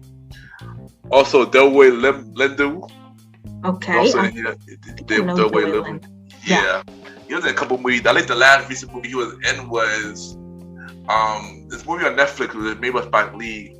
In the 5, I think something like that. In the 5. Yeah. Jonathan Major is also in that movie too with him. Really? What was he, a baby? He's No, not. no, not this movie. No, not this movie. I think about. He was in another movie that Linda was in. The Netflix one. Yeah. Yeah. Must have been like, But this is a really good movie. This is a classic. You definitely gotta watch it. It's called Crooklyn. Have to. Yes. I'm gonna watch everything you mentioned that I didn't. Honestly, you just gotta send me the list after we finish. I'm gonna send you mine. We're gonna send each other our list. So we're gonna recommend each other. We're gonna help each other out. So what is your number 8? Okay, my number 8 My number 8 is the movie by one of my all-time favorite human beings, Wesley Snipes. It's Money Train. Money Train. Money Train is like one of my favorite movies ever. Like, I love everything about it. Like, the action is so cool. The comedy is just so natural. Wesley shines as usual, and he's such a cutie. And J-Lo was just, oh my god, like, she was just hot at this era. And everything about Money Train is like so good. Like, they don't even make these movies anymore. You can feel dynamics between characters. Woody Harrelson, of course, was so funny. And I don't know. It's like a movie. When I watch it, I always feel good about the world. I always feel like it had also this wonderful song. I think "Dance Without Sleeping." They were playing it in the intimate scenes. So it's just amazing. Everything about this movie is just typical me. Like, if you want to know where to get to me, like, there are 5 or 3 movies that this will never fail. This is one of them. I definitely seen Money Train. This is really a good movie. Shout out to Wesley Snipes, J-Lo, Woody Harrelson. This is a good movie. I like this movie. I actually did watch this movie. So yeah, there we go. All right, so my number 8. This is probably my oldest movie I got on the list. This movie was made on 1978. This is probably, in my knowledge, a remake from a movie that came out in the 1930s, but they made it more of an urban cast. And the movie had an all-star cast during this time. Wow! I got The Wiz. What's The Wiz? The Wiz. I haven't seen this movie. Oh my gosh, you keep now your list is getting more exciting for me, because these are a lot of films that I haven't watched. Tell me more about it. So the cast of this movie it's a lot of the all-star cast. Motown made this movie. Barry Gordy made this movie. It got an all-star cast of Diana Ross. What? Damn. Michael Jackson. Michael Jackson. What is this movie, and how come I haven't discovered it? Nissy Russell, Richard Pryor, Nina Horn, and many more. This is basically the black version of The Wizard of Oz. I haven't seen The Wiz. Of course I know The Wizard of Oz, but I haven't seen The Wiz, and now I gotta see it. Now this sounds even way cooler. You gotta watch it. This movie is really good, but this is also a movie that I love, and a lot of people hated during this time. But now they're discovering it again. Everybody now thinks it's a classic now. But during this time it came out, I wasn't born, so I wouldn't know. But doing it with my parents, doing my family, they were born around the time. This movie was, everybody loved this movie, but a lot of people hated it. The critics hated it. I think it did bad in the box office, but it's a classic now because a lot of people love it. Yeah. I gotta watch this one. It's revived the classic. It's a really good movie. Check it out, The Wiz. Definitely. Yeah, it's basically the black version of The Wizard of Oz, basically. But it's really good. That sounds awesome. Yeah, I'm in. There you go. All right, Jalen, what is your number 7? Number 7 is also one of those movies where you want Jay to be your friend, you gotta love it. It's The Heat. Or not The Heat, no, Heat, just Heat. No, The Heat is another movie that I love, but it's not on this list. Heat, the 1995 Michael Mann movie with Al Pacino, with Robert De Niro, with Val Kilmer. And it's, like, for me, it's a classic. Now, I consider it one of the classics, one of the greatest movies ever made in cinema. It's about masculinity, it's about, toughness, it's about, it's a very good action movie, but it's also about loneliness. It's about men being men but having emotions. It's about being a different person in this world and connecting at the wrong place and the wrong time with a person you would least expect to. It's got a lot of elements in it, I must say, but it's not just an action movie. Like, it has a lot of layers, a lot of guys being guys but also being vulnerable, which is what I like most about any movie. So it's usually in all my lists, you would always find me finding guys who are like not that you're typical, action. No, even in Money Train, you can feel it. They're softies, they're brothers, they love each other, and this is me. This is the male characters that I love in movies, actually. No. You like I said, we got to send each other our lists. We got to send each other our lists. Yeah. So my number 7. This is the 1991 movie. This is and it's an urban movie now. Since this is called Juice, On My F's, Tupac. Okay, On My F's, Tupac. I haven't seen Juice. Well, you gotta. I have a lot of watching to do. Let me tell you, I give me a lot of education now. See? Yeah, so without spoiling it. The movie? Are you serious? I never thought he acted. Yeah, he did. Yeah, he did. He did a couple of acting roles. I believe this was his first acting role, actually. And Well, his first actor, and for his first actor role, it was really, really good. Yeah, really good. Yeah, Juice. You know, it's a good movie.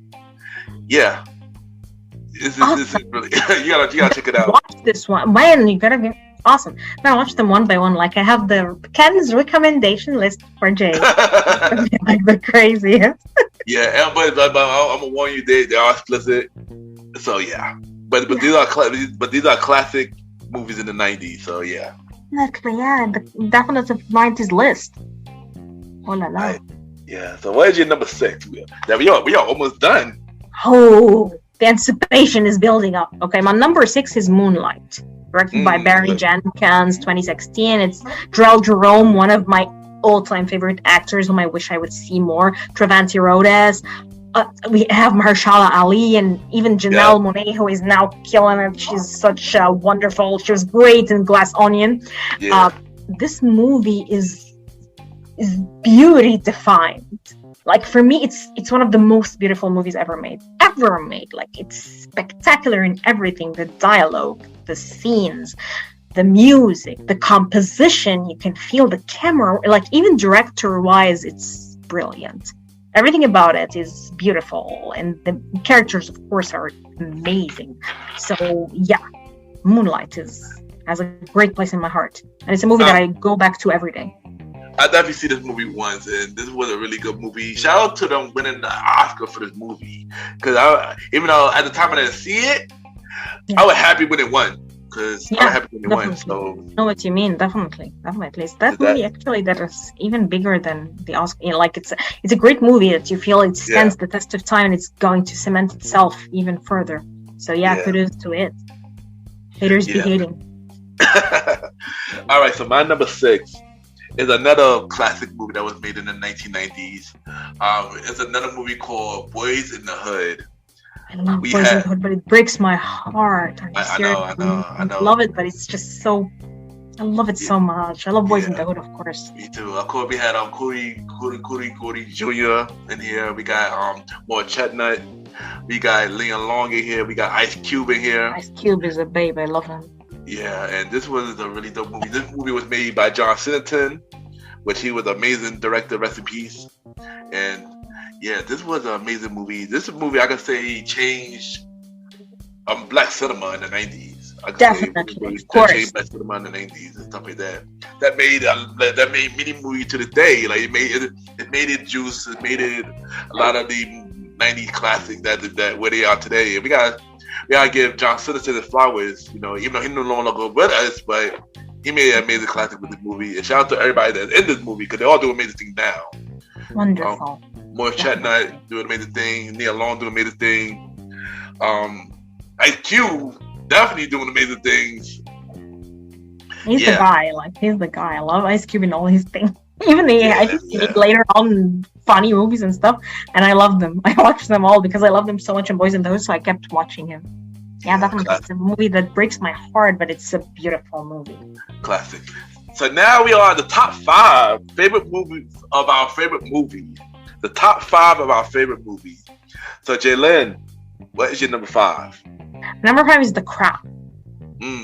Crow is just this sad, beautiful, romantic tale. It's 1994, of course, directed by Alex Proyas, starring, of course, like Brandon Lee, whose tragedy kind of like intermeshes with the movie itself. It's like there with the beauty of the movie, but I think it's a beautiful comic movie. It's dark and sad and beautiful and gothic, and it has all the elements of, you know, like gothic romance and intense emotions, and also really a good revenge thriller if you want to see it this way. But I really loved the character. I thought he was so poetic to be a superhero. So this is why I connected with him. Like, I've seen a lot of superhero action movies about a lot of revenge, because I was big on revenge thrillers. I don't know why, maybe because I would think like, yeah, give me power and stuff. So watching him made it feel more human and more connected to this superhero. So yeah, The Crow is like dope. Okay, nice. It's funny that you said superheroes, because that was what my number 5 is a superhero movie. And this movie, this movie had 2 parts. and it was hard to pick one or the other. So I'm gonna add both parts to it, and I can say this movie pretty much changed the MCU forever. Tell me. The Adventures, Infinity War, and Endgame. I had to add both of them because my experience for both movies, I see both of them in the movie. I seen Infinity War in the movie, Okay. and you know, with superhero when they're all them, you know, the ending to the first one was sad. You know, all of them disappearing and stuff like that, and Yeah. then instead of winning at the end, You know, you're talking to me like I'm not familiar with the world that I'm not really a MCU-ish girl. Like I hear about it from my friends. So okay. So now let me question you. Like, why do you like them so much? Tell me, what do you feel in them? Why do you feel like they're your favorites? Tell me. So you know, as a kid, you know, I always see myself as a superhero. So Yeah. you know, one thing about I always love superheroes. You know, I mean, I got one behind my back in the picture with Superman, even though he's not Marvel, but yeah. And I don't know, I always love superheroes. It's always been me, you know. Always see myself as a superhero myself, and that one thing I always wanted to be. So eventually, though, so I love superhero movies too. So when they made the MCU, you know, like with Iron Man and Thor and Black Panther and all them, Black Panther is my favorite. I don't know. I would It's really probably the one I watch the most and I love the most. I don't know. Yeah, me The too. others I'm not familiar with. Maybe they're good, but I don't know. Yeah, but you know, I enjoyed it. So when I seen Adventures, Infinity War, and Endgame, I like how the story came together. Basically, took like 20 years to put the whole story together, and it ended with that to be stretched into a new story. You know, with stuff that's out now, you know, and stuff like that. So I had to add this because first part was really sad, but the second part was really a great ending, but also was sad as well to what happened in the end. But yeah, this is like an amazing superhero movie. If you've never seen this movie, it's on Disney Plus. Adventures, Infinity War, and Endgame. You gotta watch it. You gotta watch it. Okay. You gotta watch it. Okay, on your recommendation, I'm gonna watch the whole list. And if I find myself not immersed in this world, I'll come after you. Like, Ken, what did you do? Yeah, it's crazy. But of course, in order to understand it, you might have to watch a couple of other Marvel movies to understand it a little bit better for the whole connection. But yeah, they're gonna take like a whole week. They're gonna take like years. No. So yeah, so okay, you can. So the Adventures, Infinity War, and Endgame is my number 5. So what's your number 4? My number 4 is Dead Man. Okay, I love Jim Jarmusch so much. He's like one of my favorite independent films. This one is starring Johnny Depp, and it's also shot, you know, if you see A Girl Walks Home Alone at Night, it's the same vibe, you know, like the black and white movies, very abstract, very washed out. You feel the intensity of being into this dark world where, you know, nobody's good, everybody's gonna turn out dead or bad at the end. It's a beautifully shot movie. It has a great soundtrack by Neil Young, great guitar, and I love guitar. And I think it has this innocence of early Johnny Depp before he became, you know, like Johnny Depp through the years, and a very, very good directing from Jim Jarmusch, a very good idea of what I saw. It was a man through purgatory, like he was already dead, but he kept going until at the end of the movie he went to his destiny, which is dying, but he's been dying all along. So why are we even watching him, and what happened? But he grew probably during this journey more than his whole life. So yeah, it's a great classic. I love it. Nice. I definitely gotta check that out too. Definitely, I have to. It's good. Alright, so my number 4, I discussed about part 2 early in the episode. You said you see this movie already, and he was on Infinity War and Endgame. It's another superhero movie. Now we can talk about Black Panther. Is my number 4. I knew you were gonna mention him. Now we got to talk about Black Panther, and my reason for Black Panther is, I mean, of course, it's very important because, you know, seeing even though we see many black superheroes, there was one black superhero in the 90s, but seeing Black Panther, seeing Chadwick did that role, it made me feel great because seeing a black man doing that role was just amazing. and seeing like a lot of black cast and seeing that movie did really well. Like probably top 10 best movie of all time in the box office, which is, amazing. And I enjoyed that movie. I've always been a fan of Chadwick Boseman, so that's another person that is when he came up with the movies. I used to watch a lot of his movies, so. Me too. Yeah. I love him. He was a great actor. Yeah, very great actor. Yeah. Tragedy that we lost him because I think he had even more to offer. We were talking about the actors we were waiting for, like Michael B. Jordan and Jonathan Majors and Austin Butler, I think Chad would have been with them. He definitely. He did another one. I'm mad at. I didn't mention, but I wanted to save it. Talk about him doing the Black Panthers. I saved it for a reason. But Chadwick Boseman was amazing, and I'm sad we lost him. We lost him way too soon. He did have way more to offer, and he could have been a legend now, even though he's a legend, but he would have been even more bigger if he was still here with us. And I'm upset that we lost him before Black Panther 2. I heard about the script for Black Panther 2 originally when Chad was in it. And it would have been pretty interesting with him in it too. So definitely, it would have been taken it a different direction, of course. But I think they did great with what they had already. So kudos to them too. Yeah, I agree. And I remember when Wakanda Forever came out, I had to watch the first one again. So I had to put it together. So Black Panther is my number 4. Amazing movie. Top 3. Time for the top 3. 3. The third one, and it was really hard placing them because I love those 3 like interchangeably. 3 is In the Mood for Love, and this movie, my friend, is, if you watched Moonlight, you should watch In the Mood for Love because Barry Jenkins mentioned Wong Kar-wai and said he had a great influence on me. He is this amazing director from Hong Kong who knows exactly how to capture a feeling or a moment. Like you could feel, he just captures it on screen, and this is pain, this is regret, this is guilt, imagine making a movie about people holding back. There's nothing going on. These people are not in love. These people are not even together. They're just there holding back. It has a beautiful Maggie Cheung and a wonderful Tony Leung, and they're all stylized. You can feel it out of a dream. It's not even a movie. So it's a movie. It's, again, one of the movies that are definitive for me. Like, if you don't like it, you're not, we cannot get along. So it's In the Mood for Love, definitely. I definitely gotta add it to my list. You have to. You watch this before anything else.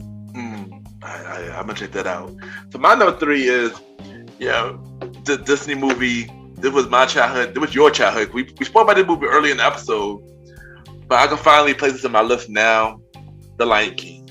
Definitely. I call it had Lion King because this was a classic. Seeing it as a kid, it was always sad to see when Mufasa died and stuff like that. No. And it was so hard for us as kids to watch it.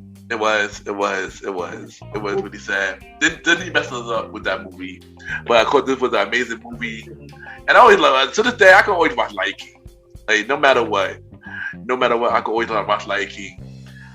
Exactly, me too. And the songs, everything. Yeah, but I should have said this earlier. The one movie that I was excited to watch and was disappointed was the live action one. Oh, I hated it. And I was disappointed. I was so hyped to watch it, then I was disappointed because it had an all-star cast. Had Donald Glover, you had Beyonce, you had James Earl Jones reprised his role and stuff like that. Kel was in here and stuff like that. It had a lot of amazing cast, but the movie was not what I expected it to be. I was disappointed in the remake. Me too. Live action one. I was really disappointed. But of course, as long as we got the 1994 version, that's all that matters. As long as we have this one. And what I'm excited about too is the live action remake of The Little Mermaid, because I think it's gonna be really good. And they have the two leads are so hot. I always loved, Ariel and Prince Eric. So seeing them together now, and they have 2 beautiful people playing it. So I'm in, you guys. I'm in watching it. Hello. So I can totally get it. And I can't wait to watch. I can't wait to watch that either. Also, they just released the trailer for Peter Pan and Wendy. Also remake. Really? Yeah. I can watch it. Is it good? I seen the trailer. I didn't see the full trailer. I saw clips of it. I gotta watch the full trailer probably after we record this. But I think Peter Pan Wendy is another good one. Of course, they had Pinocchio last year. Yeah. Tom Hanks was good pedo. So yeah, didn't he do anything? You have to watch the Pinocchio by Guillermo del Toro. I think his name. I heard about that one. Netflix. I gotta watch it. You have to watch. It's a different retelling of the story, and it's so intense. But no, wait, no question, because this was not on the list. What was your favorite Disney live action movie that you saw so far? Oh, I didn't like Aladdin. I didn't like Beauty. I'm gonna tell you all the ones that I didn't like. I didn't like Aladdin. I hated Aladdin, by the way. I don't know why. Oh wow, really? Although I love Will Smith is the coolest in it. I'm more into Wesley Snipes, more than Will Smith. But he was, like for me. I'm sorry, Will, get out. Will is the man. Okay. And Mina Masood is such a cute little kid. He was playing Aladdin very good. But I don't know. I didn't like it. Beauty and the Beast was terrible. I wanted to kill everyone there. Yeah, I didn't like The Lion King at all. What else did they have? Did they have anything else? They had Dumbo. They had Dumbo. They had Dumbo wasn't good because Dumbo was a traumatizing experience as a kid. Did you watch the cartoon when you were a kid? I saw the cartoon as a kid. It was mean. Yeah, it was. Yeah. Teen with the mother. What were you thinking, Disney? I cried. I remember crying. I was like, "What are they?" I wanted to kill those kids who bullied the elephants. Like, why? So yeah, for me, watching the live action remake, I don't know. I felt like. No, the initial original experience was so intense that now this seems. What else? So no, Dumbo. They also had Dumbo. They also have Mulan. They also had I think that Pete Dragon remake. No, I didn't watch it. And I think that was. I don't remember. I think that was it. As of See, right now. I didn't like any. If you're asking. None of them. But the only one I'm really excited about in a long time is the Little Mermaid. I don't know why. I'm so excited about it because I feel she can sing. The guy's hot. Yeah. She's pretty, and they're gonna make it different. Yes, this is the only one probably. I was so excited for the Lion King one, and they disappointed me so bad. They killed me. Like yeah. I know for me, I didn't watch Mulan. I didn't watch Dumbo. I didn't watch Mulan either. Yeah, I didn't watch Mulan.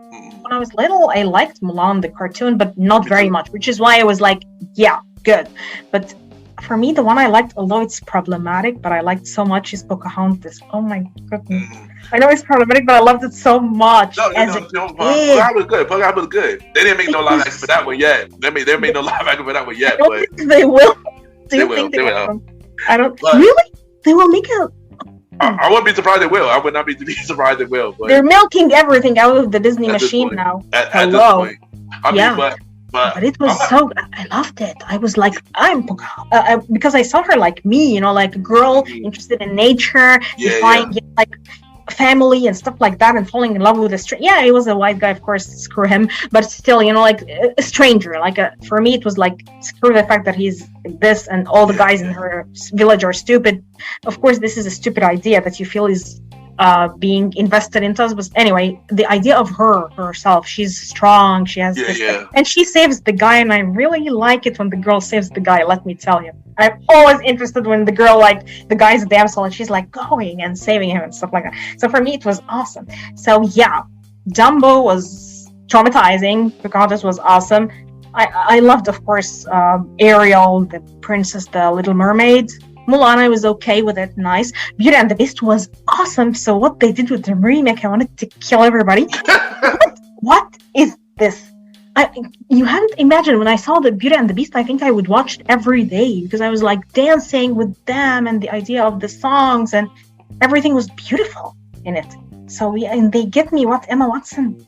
No, I loved her in Harry Potter, but still, you guys, why? Are you a fan of her? Don't tell me. Emma Watson. She was in Harry Potter. She was in Harry Potter. I didn't watch the Beauty and the Beast. I heard bad reviews about Good for you. Didn't watch Beauty and the Beast. Good for you. It was awful. Yeah. It was terrible. But I would say I did enjoy Aladdin though. I did enjoy Aladdin. I know what you mean, but I'm gonna say because they had a great cast, so I can't. I didn't like it that much, but still, they had a great cast. So I'm not gonna say anything. Mina and And Will Smith, of course, and the girl, what is her name? Naomi something. She's such a pie. She's such a cool girl too. And yeah, I remember the guy of Jafar too. He was of Tunisian. Oh yeah. So he's a good. So yeah, I know what you mean. I know that they are making a part 2 for Aladdin though. I know that for a fact. They are making a part 2 for Aladdin.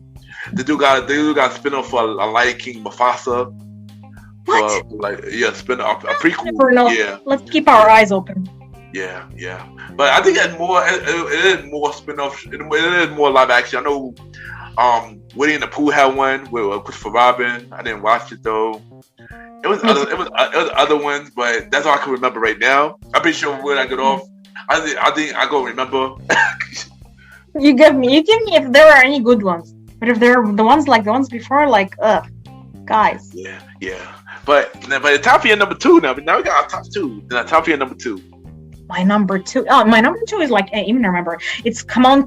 I'm just gonna remember the director. Come On is directed by Mike Mills. Okay, and it's this intimate, amazing, kind of like family story. It's 3 main characters. You have Joaquin Phoenix after the Joker. You would think this guy is going for big roles. No, he's making this small movie with a big heart. It's so intimate. It's about this guy and his nephew and taking care of him, and like a great relationship between a very good child actor, and I think Gabby Hoffman was his sister, and she played a very subtle, beautiful role.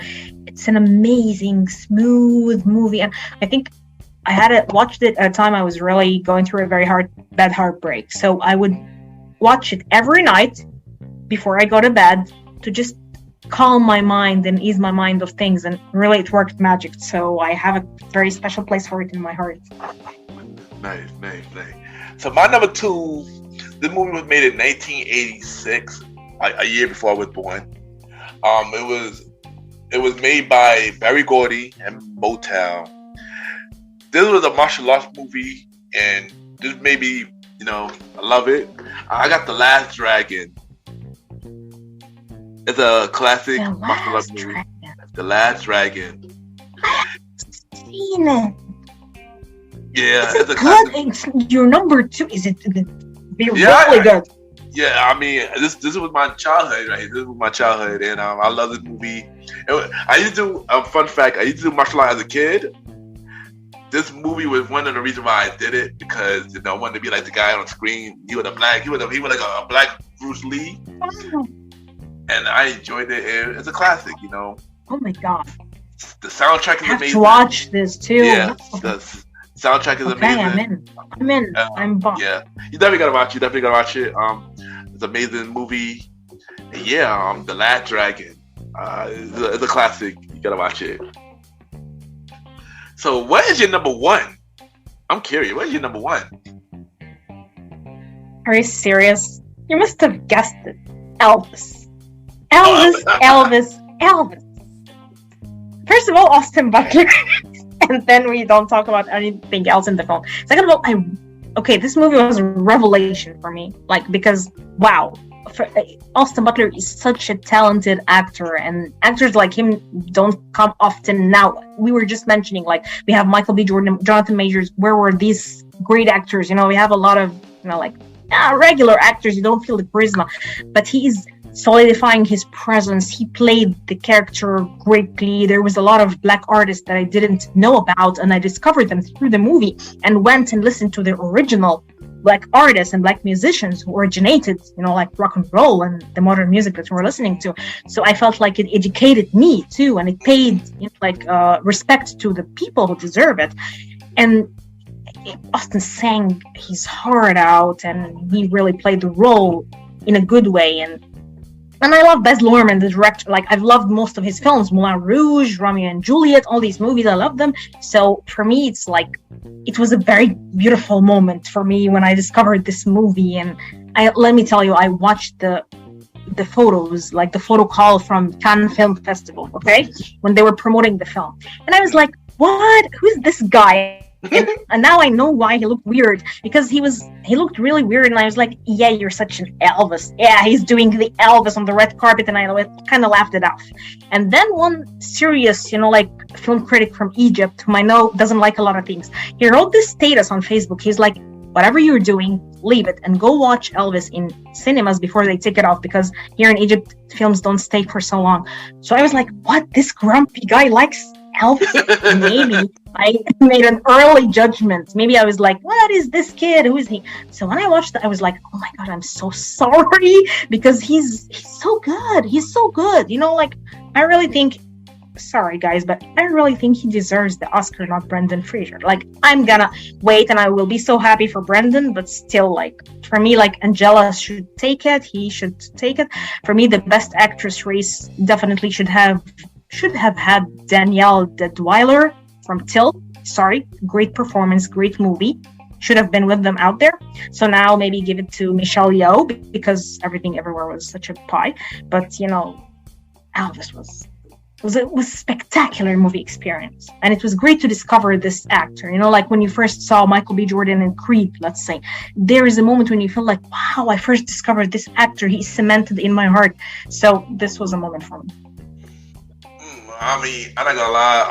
I did not want to check out Elvis. I was not a fan of Elvis music, but you didn't like his music. Nah, I was a big fan of yeah. Like that. But the way you explained it got me a little bit more curious to check it out. You know, I do like one thing. I do like. But you didn't watch the movie because you're not. Yeah. Yeah, I know what you mean. Because let me tell you, my mom. Yeah, I'm gonna convince you to watch it, Ken. Why? You don't like Elvis as a musician. My mom doesn't like Elvis as a musician. Yeah. But I made her watch the movie, because if you watch the movie, it's more than this. Seriously. Yeah. And you gotta watch also how they portrayed some of the other, because Gary Clark Jr. played Belly Crudup, Big Boy Crudup, with such, you know, like, amazing. Gary Clark Jr. is such a great jazz musician. And I discovered him after the movie, and I went and I kept track of him. So yeah, I think you should watch it. And then come back to me and tell me. Even if you didn't like it, you gotta tell me why. The thing is, I do like biopics, but I wasn't into checking out Elvis. But then you explained it. Then no, maybe I should check it out. I might check it out. I might give it a check it out. Like, I might check it out to watch it. Yeah. So why don't you like Elvis music? You don't like Elvis as a persona, or his type of music, or what? Or you felt like he was I want to know your perspective. Tell me. I don't know. I mean, I don't know. I think that's wasn't a fan of the music. I heard it, you know. I know what you mean. You know, and stuff like that. I just wasn't into it. So I guess it didn't catch my attention. I guess you could say it didn't catch my attention. But I know what you mean. But I am curious about this movie, because you explained it. I am curious about this movie, so I'm gonna check it out. And I'll let you know. Have to. I'll let you know what I think. Even if you're not a fan, you just watch it and you feel the experience, and you tell me if you went into it or you just not buying it. Yeah. And plus, you know, I love music, so I like to be educated. So for that reason, I watch for that reason as well. So you have to, because a lot of black art. Like, I made this article. It was a lengthy article, and one of my friends, she's like, thank you. Even because I went and researched each and every musician mentioned, like Big Boy Crudup. We have Sister Rosetta Thorpe. We have, what is her name? Oh my gosh, I love her so much now. The Hound Dog singer. I have to remember her name, like Big Mama Thornton. No. Yeah, I think so. So there is a lot of great people, like Little Richard, all these amazing, like, B.B. King, all these wonderful originators of rock and roll music, and all these jazz musicians. Trust me, you're gonna find about them and you're gonna be wowed. Yeah, I definitely gotta check it out. Yeah. So my number one, you know, I had to take it back to 1986 or 87. I think it was 87 or 80. It was 88. I believe it was 88. This is another movie that from my childhood. You know, if you like movies like Space Jam, if you like movies like Looney Tunes, Go to Action. I watched it every day. Space Jam. You're going to enjoy this movie, which is my number one. Who Framed Roger? Are you serious? Yes. This is my favorite movie. I watched it when I was so young. I just watched it again last year. I love it. Yeah, and I love it. Jessica Rabbit, yeah. Gee Louise. Man, all guys love Jessica. Come on.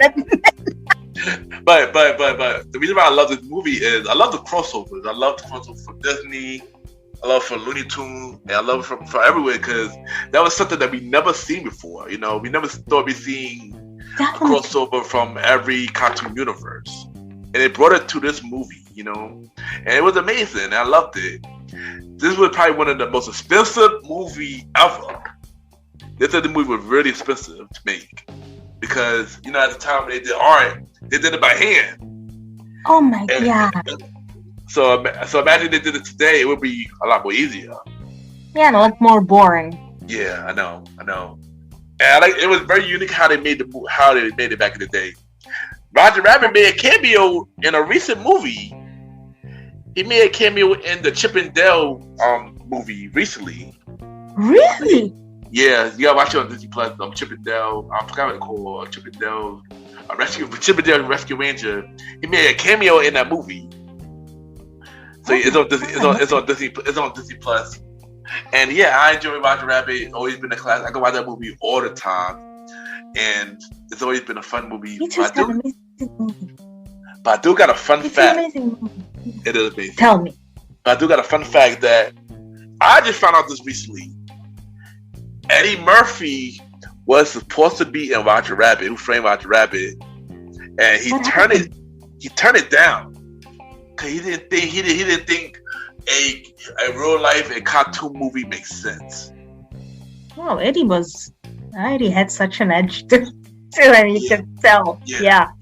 But then when he saw the movie, how successful the movie went, he regretted that decision. He said, one movie I regretted is me not being on Who Framed Roger Rabbit. He had to be on it. Imagine it would have been chaos. We would have all left our asses off. Wow. So, okay, let me ask you about this movie because I really love it. I don't know. It's so corny, but I love it. It's called Vampire in Brooklyn. Do you like it? It's by Eddie Murphy. He's playing a vampire. I don't know. I think it's a crazy movie, but I just love it so much. Yeah, it has Angela Bassett too, and she was amazing in it. But he was like, I don't know. I think he was very sinister and scary, and yet funny too, like the typical Eddie that we know. But it kind of like drew some darkness from inside him that I don't know. It scared me as a kid so much. But even now that I watched it, I felt like, That's such a cool movie too, even now. I mean, I watched Vampire Brooklyn. I gotta watch it again because it was so long since I watched it. Yeah. Yeah, it's something I gotta refresh my memory on. But I thought he did watch Vampire Brooklyn before. Yeah. It was a long time ago. But imagine seeing Eddie Murphy and Roger Rabbit, man. That would have been crazy. That would have been crazy. And I'm upset that he didn't take that role. Complete chaos. We would have cried, would have died. Are you serious? Wow. Even though I feel like Eddie Murphy would have already been big already, I feel like that movie would have made him bigger. Me too, because it would have given him a different, like it would have added to his persona and his acting and his edge. It would have taken him in different places. This is what you love about an artist, when he's taking himself in different places. Yeah. I felt like he would have been more crossover quicker. Yeah. Than we is now. So yeah. So but Who Framed Roger Rabbit, amazing movie. I can watch it all the time. Great pick for number one. They were supposed to make a number 2, but of course it was too expensive and trying to get everybody to cross over with too much money. With Warner Brothers, Disney, and I heard they were fighting around that time too. So number 2 never happened. Boring. Yeah, I know. You guys are boring. Yeah, this is what it is. I know. But before you go, MrGentleman, we got some honorable mention. Like, name 3 movies that you wanted on your list, but you couldn't add on your list. You already have 20 amazing movies already. Name 3 that you wanted on your list that you couldn't fit on your list. Definitely Spirited Away, which is an animated film by Hayao Miyazaki, who is like the Disney of Asia and stuff like that. He's a great storyteller and artist. You can feel he has a lot of great movies, but I'm gonna pick Spirited Away. Is like Kiki's Delivery Service and Howl's Moving Castle. He has a lot of great stuff, but I'm gonna go with Spirited Away. And of course, Passenger 57, Wesley Snipes, because Wesley, hello again. And the third, let me see. Well, the third, I think I'm gonna go with something, maybe something cute like The Holiday, like anything that is go meet cute. Like The Holiday, it has, of course, Kate Winslet, and it has Cameron Diaz, two of my favorites. And the idea of, kind of flipping houses and moving to another country and falling in love and stuff like that. It's such a cute movie. So I think these three, Passenger 57, definitely, because the West saves the day. Always bet on black. And we have Spirited Away, and we have The Holiday. All right. So for me, I'm of course one of them, a Bad Boy franchise. Bad Boy franchise. Martin Will Smith movie. Oh no. Yeah. What is this? You gotta tell me. Bad Boys. Bad Boys. The Bad Boys. Bad Boys. The Bad Boy franchise. Yeah, the franchise. The whole one. Yeah, the franchise. Yeah. Okay. Yeah, even though 3 was not my favorite. Nah. I enjoy 2 was the best. Yeah, 2 was the best one. 2 was the best one. I'm gonna add that, and of course we got number 4 coming real soon, so we gotta look up for that as well. Let's see. My second choice. I honestly switched this up. Jim Carrey, Bruce Almighty. Definitely, I knew you were gonna put him in. Yeah. Jim Carrey, Bruce Almighty. And I got this other movie that was made in the '90s called The Media Man. It was the first black superhero that was on the movies, in the movie screen. Okay, no, yeah. I gotta watch this one. Yeah, you didn't put Beverly Hills Cop? Here's the thing: making this list was really hard. It was many movies that I love, and I had to leave it off. I was something behind that. I did love Beverly Hills Cop. If I could add 48 hours, I would have. There's another movie called Baby Boy I love, Tyrese, that was made in the 2000s. There's a lot of movies, another movie with Ashton made, I forgot what it's called. Butterfly Effect, I could have added that. It was a lot of movies that, I love. And I cannot add, but sure, I think this got me wondering, might need to make a part 2 in the future. A part 2 in the future. Yes, let's do it. We could go and add more horror and stuff. Yeah, we could go from more spooky. We could go from 49 to 21. Then we'll be our list from 49 to 21. Yes. To make it a part 2 of our favorite movies in the future. Cause I enjoyed the first part of it, and yeah, this was really fun. So, Ms. Jaylan, thank you for coming back on my show. Thank you. It was really fun. Talk about movies. It's always a good conversation with you on. Same. You're my best, Kenny. You know that. My favorite. One of my favorite people in the world. Dearly, I love you. Yeah, and I appreciate it. You're one of my favorite people as well. So before you go, drop your social media where everybody can reach you. Let everybody know what are you doing. This is your time.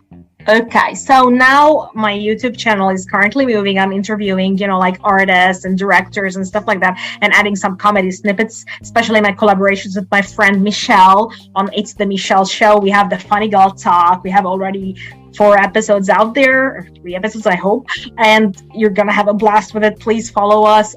You can find me on Twitter and on Instagram as Jaylan-Salah-ebook, where you can see me just talking and rambling about movies and having all my short movies and stuff. I also have this short movie that I'm collaborating with my friend John and his amazing partner Izumi. She's playing this titular character, the bride, based on a story concept that I wrote. So I hope when you watch it, you're gonna enjoy it. So this is me in a nutshell now. There you go. And like I said, y'all killing it. I'm looking forward to more things from you. And I'm looking forward to bring you back for another time. We got to do this part 2 of a movie from 49 to 21.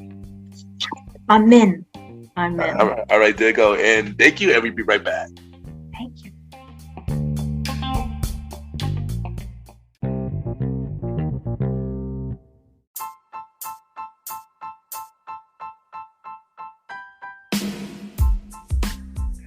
Hello, everybody. This is your boy Ken, aka Mr. Gentleman. Now, I am the host of Mr. Gentleman Lifestyle Podcast, and this commercial break is brought to you by Mr. Gentleman Lifestyle Podcast presents Spin-Off Series Thursdays. And Spin-Off Series Thursday is the new home for Mr. Gentleman Lifestyle Podcast Spin-Off Series.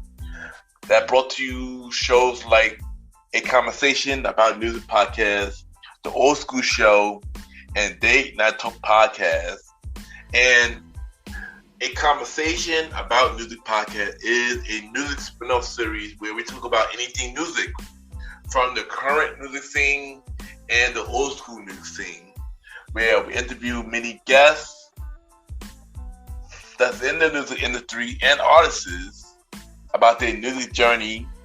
We have a segment game called The Face Off, which is a versus inspired game. And we have roundtable discussion about variety of music topics. And y'all can check out a conversation about music podcast every first Thursday at 12 a.m. Every first Thursday at 12 a.m. Now, the Old School Show that featured myself and the star Roddy Rod is a show where we discuss anything old school, from music, TV shows, movies, and many more. We also bring in guests to join in on the old school conversation. Y'all can check out the Old School Show with myself and the star Roddy Rod every fourth Thursday at 12 a.m. Every fourth Thursday at 12 a.m. And last but not least, we have Date Night Talk podcast with myself and Miss Vanna B, where we talk about anything relationship related topics like love, dating, relationships, cheating, the good and the bad, and many more. And y'all can check out this spin-off series, Date Night Talk podcast, every second and third Thursday at 12 p.m.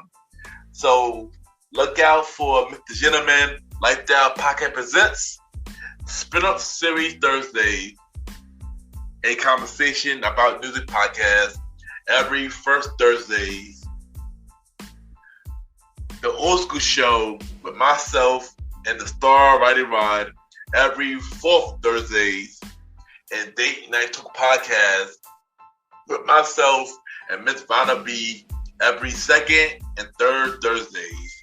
And y'all can check out MrGentleman Lifestyle Podcast every Sundays for the main series and every Thursday for spin-off series Thursdays. And thank y'all for checking out this commercial break. And now back to your regularly scheduled program. True!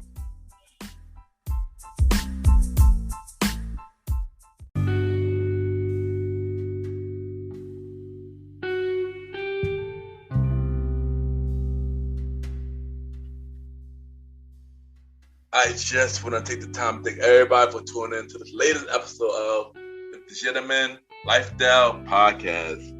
Thank you to my special guest, my returning guest, Ms. Jaylan, for coming on the show. This was a really fun episode, and I'm happy to have you back on the show. And we're going to bring you back again because, we got a lot more conversation to have. So once again, thank you, Ms. Jaylan, for coming on the show. And y'all already know where I'm at. The Gentleman Lifestyle Podcast, each and every Sundays and Thursdays, starting in May at 12 a.m. We are on Anchor, Spotify, Apple Podcasts, iHeartRadio, Amazon Music, Good Pods, and many more. Y'all can rate the show 5-star rating on Apple Podcasts, Spotify, Good Pods, and Podchasers. The more y'all rate the show, the more people know about the Gentleman Lifestyle Podcast.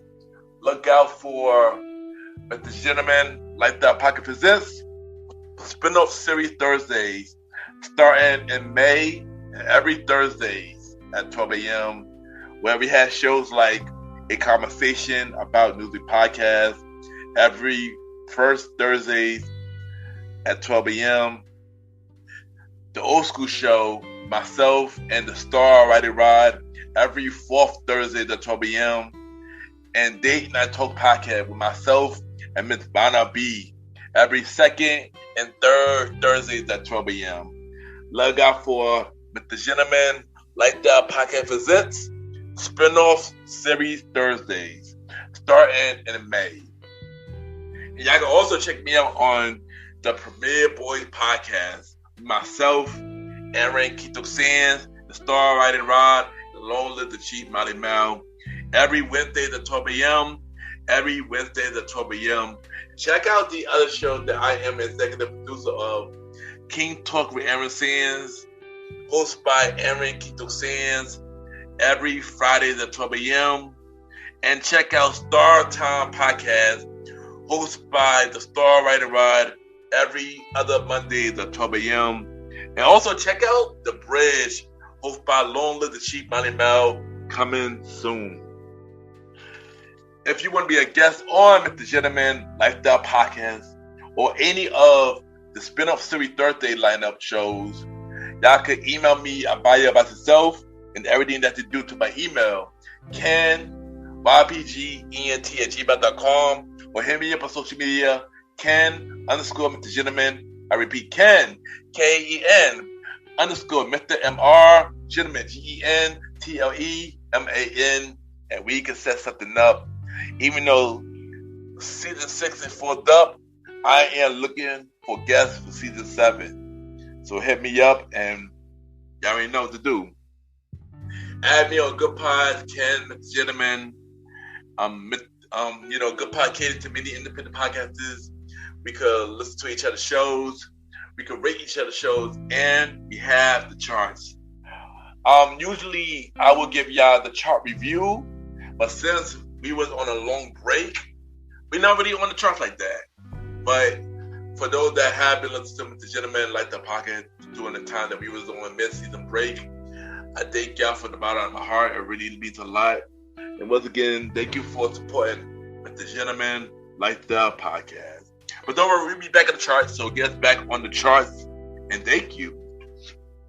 At this time, I will be giving y'all the Gentleman Lifestyle shout-outs. But this shout-out is going to be a little bit different. We're going to do the all-star shout-outs, where every shout-out that I'll be giving on this show so far, we're going to run it all back right here.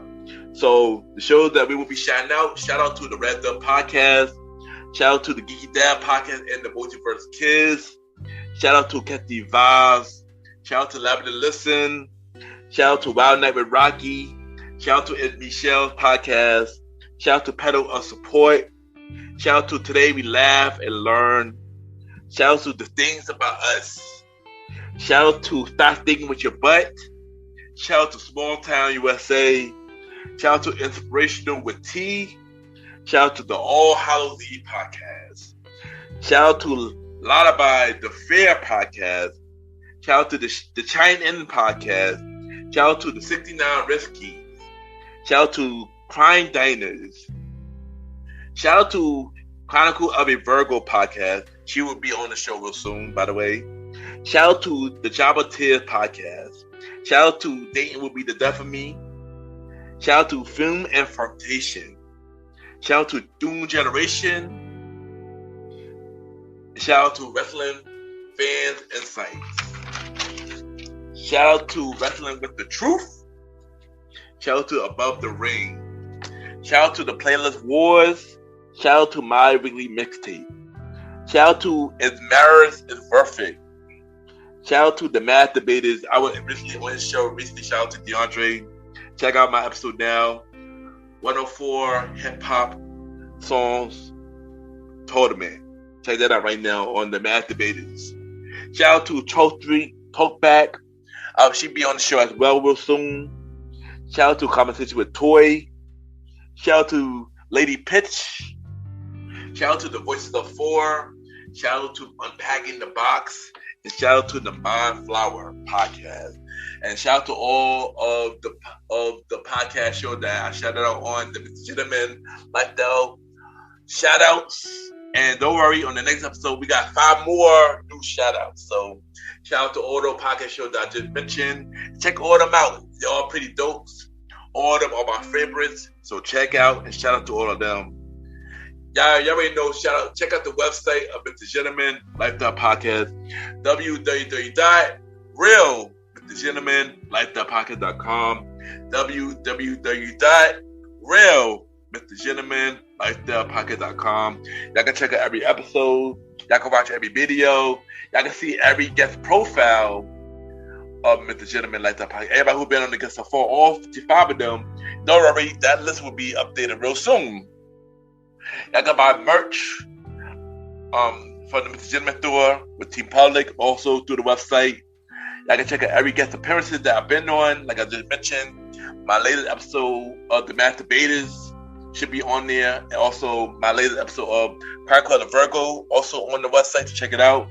And many more. So check out the website of Mr. Gentleman Lifestyle Podcast, www.realmrgentlemanlifestylepodcast.com. And once again, thank y'all for tuning into this latest episode of The Gentleman Lifestyle Podcast. I am officially back. Last 10 episode of season 6.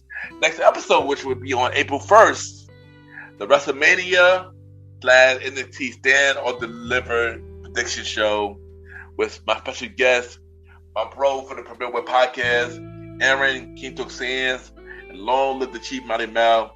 And we have another guest as well, who is a host of a podcast show. Let's talk about it with Ann. She will be also on the show as well. Yeah, April 1st, y'all. Have a good day or night, wherever you're listening to this episode.